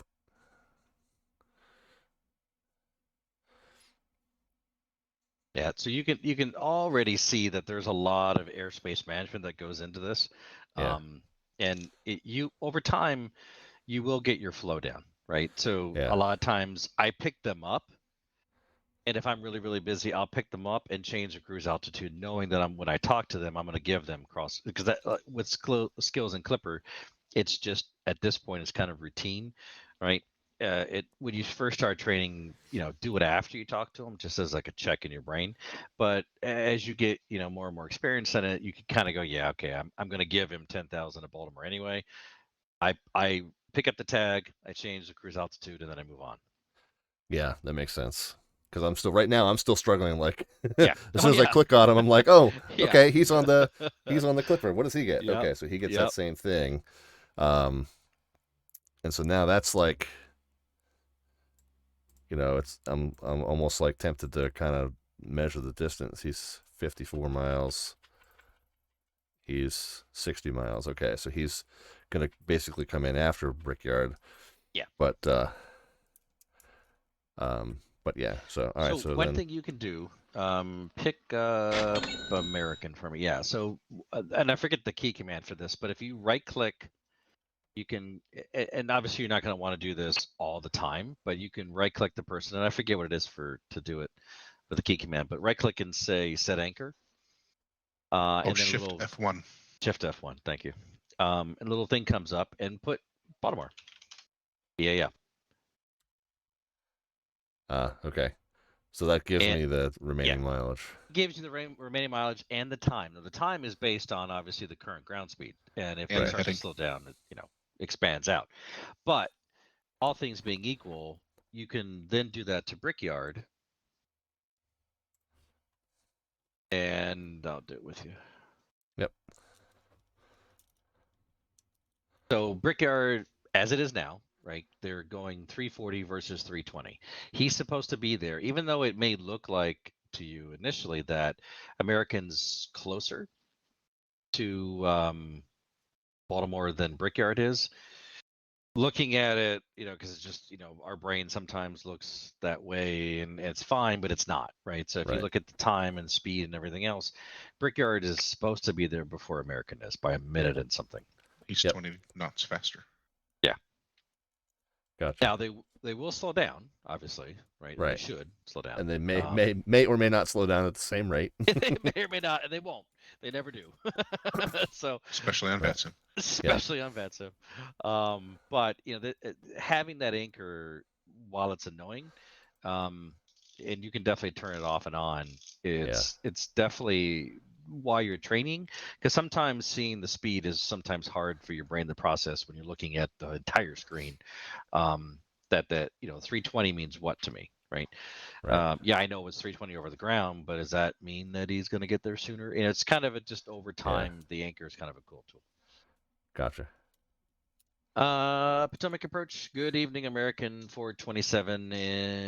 Our ATIS information Bravo at National. We're 12,000 bars. American 427 Potomac approach. Cross Baltimore at and maintain 10,000. Speed 250 knots. Baltimore altimeter 3011. Washington landing south. Washington landing south will cross the Baltimore VOR at and maintain 10,000. Speed 250. American 427. Good. All right. He's done. He's done. And then I'm going to F3 this guy. And he's going to BWI on the MIDI, and the MIDI is a descend via possibly. It might be. It is. It is. Okay. I should probably fly to Baltimore more. Okay, so that's a descend via, and it looks like 3,000. It depends. It depends on which one. Yeah, 3 left is 4,000. Yeah. And you know which one he's going to get, right? Well, right, because I'm about to give it to him. You're about to give it to him, yeah. So unless he's a King Air or something, he's not going to go on the left side. Yes. So he's at so if I'm going to go F5 and 040 and there. Potomac, good evening, Delta 774, ATIS Alpha 15,000. Delta 774 Potomac approach, descend via the MIDI 2 arrival. Baltimore altimeter 3011. Expect visual approach runway 33 left.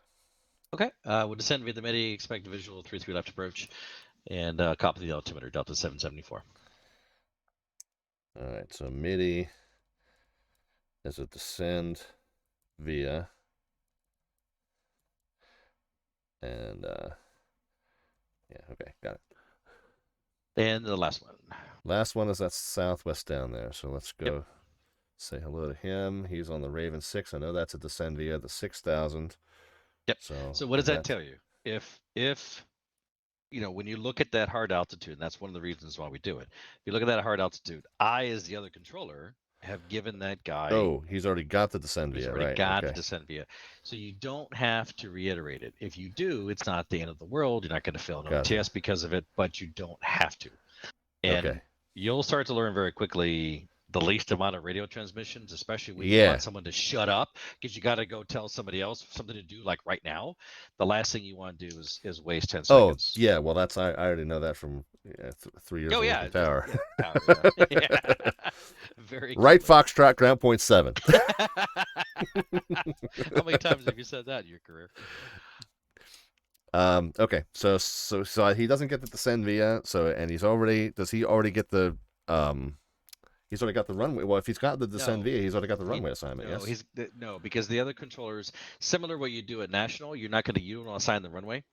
Okay. The TRACON controller that is responsible for that TRACON that the person's landing at assigns the runway. Keep that. Okay. Just So pretty much it's going to be Southwest 478 Potomac approach. Of course, I know he didn't call it, but I'm just like Southwest 478 Potomac approach. Baltimore altimeter 3011. Expect visual approach runway 33 left. Perfect. We'll expect the visual 33 left approach, Southwest 478. Okay. Yeah, and Mount Vernon's saying landing west, just like you're telling their people landing south. Okay, got it. Yeah, so they already have an idea, and they've checked the ATIS, quote unquote. So they kind of know that if we're landing west, they're going to get 33 left. Exactly. Okay, got it. And then Raven already has descend via. Yep. Okay, got it. So that's kind of it for the first session. Is there any questions that you had or concerns? Anything you want to chat about? No. I mean, we'll talk scheduling offline. I think. I think my task for the meantime is to kind of start putting a cheat sheet together with the major arrivals that come through, so that I'm not constantly flipping back and forth between 20 different charts to figure out what instruction I'm giving these folks. So, but this has been a real good kind of ground laying for what information do I need on that cheat sheet, and so that's, I think, real useful. And it may even be a different one if we're in east versus west, with the altitudes. It's actually kind of penciled in. They're all the same. Right, so if you look at the MIDI on the east versus west, it's still 4,000. 4,000 at Navy, 4,000 at Jans. Right, so thankfully you don't have that. It's not as so that's not as bad. Yeah, got it. The only one you have that's different really is the deal. The deal, yeah. Okay. Well, the deal though, I'm just giving them a descend via, right? But. Yeah, but I have to put it into it goes to 10. Yep. Yeah. Gotcha. So I don't need to issue them the altitude, but I do need to put it in their correct. Their block. Correct. Okay. Wow. All right. Well, and then I thought I was about to make it easy. Oh, it's just a descend via. Oh yeah. Well, you still need to know the altitude you've descended them via too. So all right. Yeah, makes sense. And then of course there's always the if you take them off the arrival altitudes or speed or something, then you change it based on that. But that's that's up to you. Got it. And anytime you take them off the altitude after you told them to descend via, you have to restate a new altitude. Yeah. Okay, sounds good. Well, it's enough to chew on for now, and to kind of get some notes together. So that's good. I think honestly, I think the fact that I have this recorded will let me kind of play it back and go like, oh yeah, I need this on the cheat sheet. Oh yeah, I need this on the cheat sheet. So that's really actually kind of cool. But no, great. What tips and tricks do you have for me kind of to work on for next time, other than what I just said? For me, usually after the first session, I try to tell the students to just review your arrivals, right, and the approaches, right, and kind of just. Not that you have to have it memorized, because you can always refer back to it and refer back to your charts, but you kind of want to have an idea. And as an experienced pilot, you know what it does, but it's just to review those charts again and look at the approach charts. Go fly it on the network.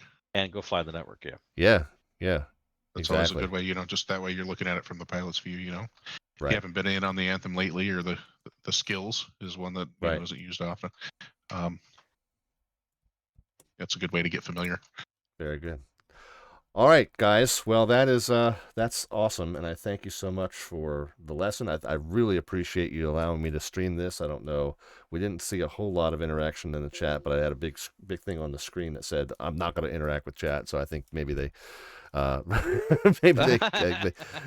they took the hint, which is good. That's I feel like my stream viewers are a little bit more in tune with what's going on than some other stream viewers are. So I really appreciate the guys that did pop into the stream to check this out. I appreciate you guys.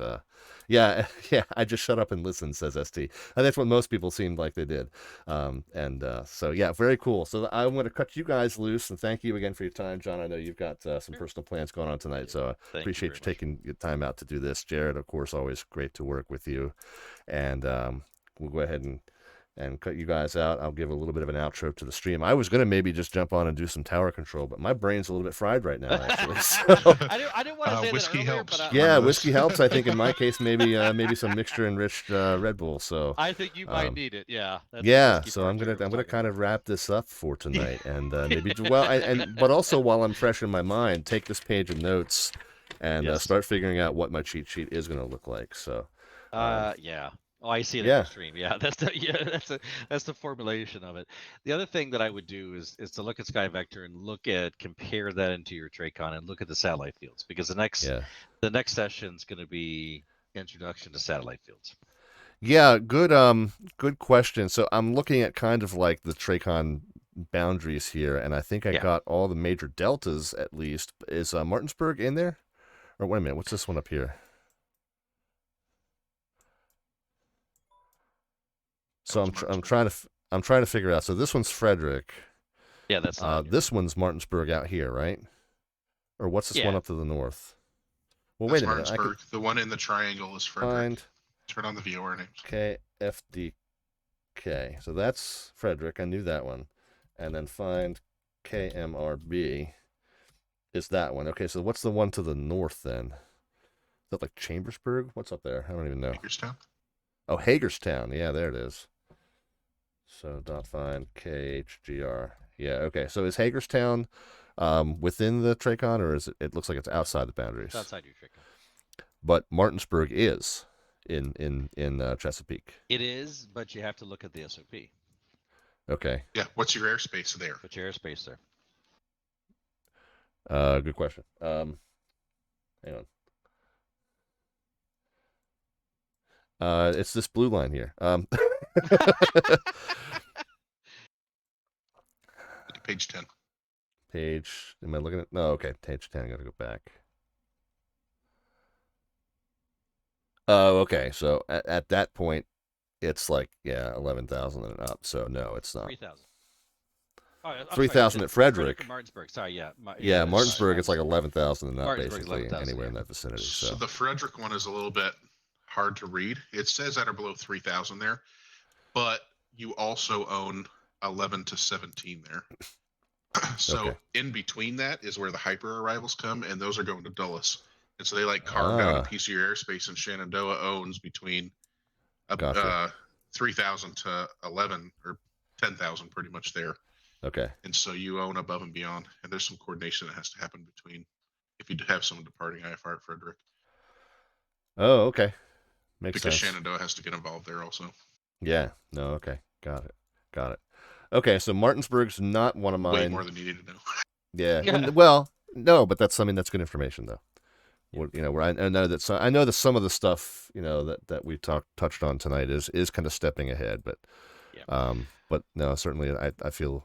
So Potomac is a puzzle, and it'll take every time you get through the next sector, then you'll be like, oh, now I see why Chesapeake does all these things this way, and then you get and you're like, oh, now I see why Shenandoah does all these things this way. Yeah, well, you're making a big assumption there, Jared, and that is that I'm going to continue on past Chesapeake. So. Okay, so the hardest part is the first one. The rest of them are fine. Yep. Very good. All right, guys. The rest of them are look at Easton, look at Carroll County, all those ones. Those are all within your area. So just take a gander at those. Martin State, yeah. Yeah. All right, very good. Okay, thanks again, guys. I'm going to just go ahead and drop your audio out, and then just kind of say a few closing words for the folks that are watching on. Awesome. So thanks again, guys. Appreciate the time, and we'll talk scheduling for the next one here offline in just a bit, or probably tomorrow. I'll get with you and we'll see what's good. Okay. I think I already put some introductory thoughts. I might just push to the later date just because we're just going to be settling into the new house, and you have enough to worry about. Yeah, so all right, Thanks to cool. everyone who listened to us for almost 2 hours. Yeah, so very good. All right, well, thanks again, Awesome. guys. I'm going to go ahead and just say a few closing words here to the stream. And so, yeah, there you go. My first lesson in TRACON control, or yeah, approach and departure control, however you want to refer to it. And I hope that the viewing was fun for you, even though I wasn't able to interact with the chat too much. But again, I think you guys, were gracious to me and heeding that big yellow warning on the screen, and kind of keeping the chat fairly light and not too distracting. Of course, we did have a few little things happen that I want to kind of come back to and say hello and thanks for the follow to USAF Flight 19 and Ninja Banjo. We had the resub from Rob Valkyrie. We had the resub from Iowa Scotsman as well. Thank you guys for the kind support of the channel, and hellos again to those of you who stopped in. STW, Gav Guy, Good Fixins was here. We got M. Lopo, aka C-Plop. Automator stopped in. Downwind Sim popped in earlier. Yeah, we heard the welcome. The mad scientist of X-Plane stopped in. Looks like he's thinking hard. Yeah, well, it's the illusion created by the collared polo shirt. I think Rob Valkyrie had said in a previous stream, like he prefers me in the t-shirt and the flannel overshirt. But this one kind of made it. I felt like I needed to dress and impress for my first session here as an approach and departure controller in training. Who else? Panagon stopped in. Starry Live said earlier, hello, how is VRC for approach? You're asking the wrong person, man. This was my first training session. I think probably better than V-Stars, just because it's less realistic and you have quicker access to see what you need to see. But certainly once I get comfortable with approach, there's a very good chance I'm going to want to step up into V-Stars, just because I've really enjoyed controlling with V-Stars for local control. Local control. Plus it gives us the ability to do a tower view at whatever our primary airport happens to be. So there's some advantages to V-Stars, but for a beginning controller and being able to quickly manipulate and have access to these ruler tools and these right-click menus and things like that, I think that probably a good idea to train on VRC until you get really comfortable and familiar with what you're doing. Who else? Rob Valkyrie did stop in. We got the resub from him. And Ligurian Air stopped back in. And CT Husky says it was an awesome stream. And it was interesting, says ELW. All right, very good, guys. Appreciate you stopping in. Like I said, I was originally thinking of maybe popping on and doing some tower control online after we wrapped up the training session, which I knew was actually only supposed to go an hour and a half, and wound up going even a little bit longer than we thought. But yeah, no, I think I'm ready to kind of relax. Too bad I missed most of it, says Iowa. Well, it's on demand, and as I was saying to the instructors, as I don't typically save the training sessions, don't typically save the approach, the air traffic control sessions to the YouTube channel. I think that these training sessions might be useful for me to save to the YouTube, just for my own repetition and reminding myself of some of the tips and tricks and some of the things that I might want to have on ready access to on my cheat sheet. But I think also might be instructional for other people planning on going into S3 training, so they have kind of a picture of what to expect, at least how we do it in ZDC, which is, I assume, more or less similar to the progression that one follows in any ARTCC in the US, at least. Not JK with the resub there at the very end. Not JK, thank you so much. All right, well, I think that's going to wrap it up for me. Like I said, guys, thank you for stopping in. We are mostly a general aviation flying stream. We're here Mondays, Wednesdays, and Fridays at 7 p.m. U.S. Eastern Time, which is 2300 Zulu time here now that we're in daylight savings, and welcome to it. Hopefully we will eventually get to a point where we go to daylight savings and we stick with it. But here we are, at least for now, 4 hours behind Zulu time. The Friday schedule, the Friday shows have been temporarily pulled off of the schedule. We hope to get back to the 3-a-week shows in May, but that's tentative. As you heard me allude to moments ago, my wife and I are in the process of packing up the house, getting ready to move here in just a few weeks, and we'll be setting up in the brand new Slant Alpha studio in April.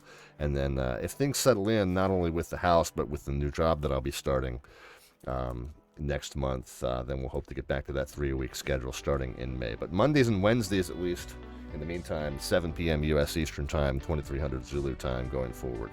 If you want to know what's coming up on the show on the short term, it's a great place to follow us would be on Twitter. We're Slant Alpha on that. The full show schedule is published down there underneath the About tab. We also have it on our Discord server, the Discord link, nice and visible in this setup at least. There at the bottom right-hand side of your screen, you can go ahead and jump in on the Discord server. If there were things that you were trying to say to me during the session tonight that you didn't get me to respond to, then catch us on that Discord. I more or less check in on that every couple of hours, 24/7 when I'm not streaming. So great place to ask questions about anything that you heard or saw tonight, or just stop in and say hi if you'd like to. We've got a great community over there. Last but not least, our YouTube channel. The link is on the lower left-hand side of your screen. That's all our old flight broadcasts archived over there, but we also have a series of VATSIM tutorials. If you are new to the VATSIM network or considering getting on the VATSIM network, but you've been reluctant to because you aren't sure what to say to controllers or how to put routes together, how to read charts, what these equipment code suffixes mean, anything that you feel like you need to know but you don't, we should have a tutorial over there for it. And we're going to be adding a few more of those to that playlist. But VATSIM tutorials playlist on the YouTube channel there, links on the lower left-hand side of your screen, and you can feel free to check those out. All right, who are we sending you over to? I guess we need to figure that out. Oh, I got a good candidate. I got a good candidate, maybe. No, that one's done. That one's about to land. That one's still flying. Okay, there we go. All right, so we've got an idea who we can send you over here to in just a few moments. In the meantime, guys, if you want to know what's coming up in the short term on this schedule, then Monday would be our next one. We've switched a few things with the schedule around, by the way, as we reorganize some things today. Wednesday, a week from tonight, we're going to be joining an event with the Virtual USA Flying Club over on the Pacific Coast. So we put that onto the schedule. That means we bumped Whiskey Wednesday back to Whiskey Monday. We were talking about equipment codes earlier. Slant Whiskey means you're doing radio-based navigation, but at high altitude and high airspeed. So we're going to take that FlyJSim 727, do some Slant Whiskey navigation for spring break. Depart here out of Baltimore. We'll head down to Myrtle Beach, and then continue on to Key West in that FlyJSim 727 for X-Plane 11. We do fly a mix of X-Plane and Microsoft Flight Sim on this channel. Most of our airliner flying now done in X-Plane 11, so that's where the really cool airliners are, and in fact that 727 is fantastic. But no FMC or no GPS in that thing. We're going to do it all through old school radio-based navigation, which is, after all, the spirit of what this channel's all about. So that'll be Monday at 7 p.m., and then, like I said, Wednesday, a week from tonight, we get in that Coronado Mooney for Flight Sim 2020. We'll fly along with the Virtual USA Flying Club. Again, that full show schedule down there on the About tab or over on our Discord if you want to see it. All right, guys, that wraps it up. We will talk to you again on Monday. Have a great rest of your week. Be healthy and safe in your own travels and your own adventures, and even through the weekend. Until then, we will send you over to Maple Aviation, who is doing some flying up in Canada for Moncton Monday, or looks like. Well, wait a minute, it's not Monday tonight, is it? Yeah, it's Wednesday. He's doing Moncton Monday, but he's doing it on a Wednesday. So we'll send you over to Maple Aviation, doing a little time warp thing. Do send him some Slant Alpha love when you get there. And guys, be healthy and safe in your own travels and your own adventures. In the meantime, we'll talk to you soon.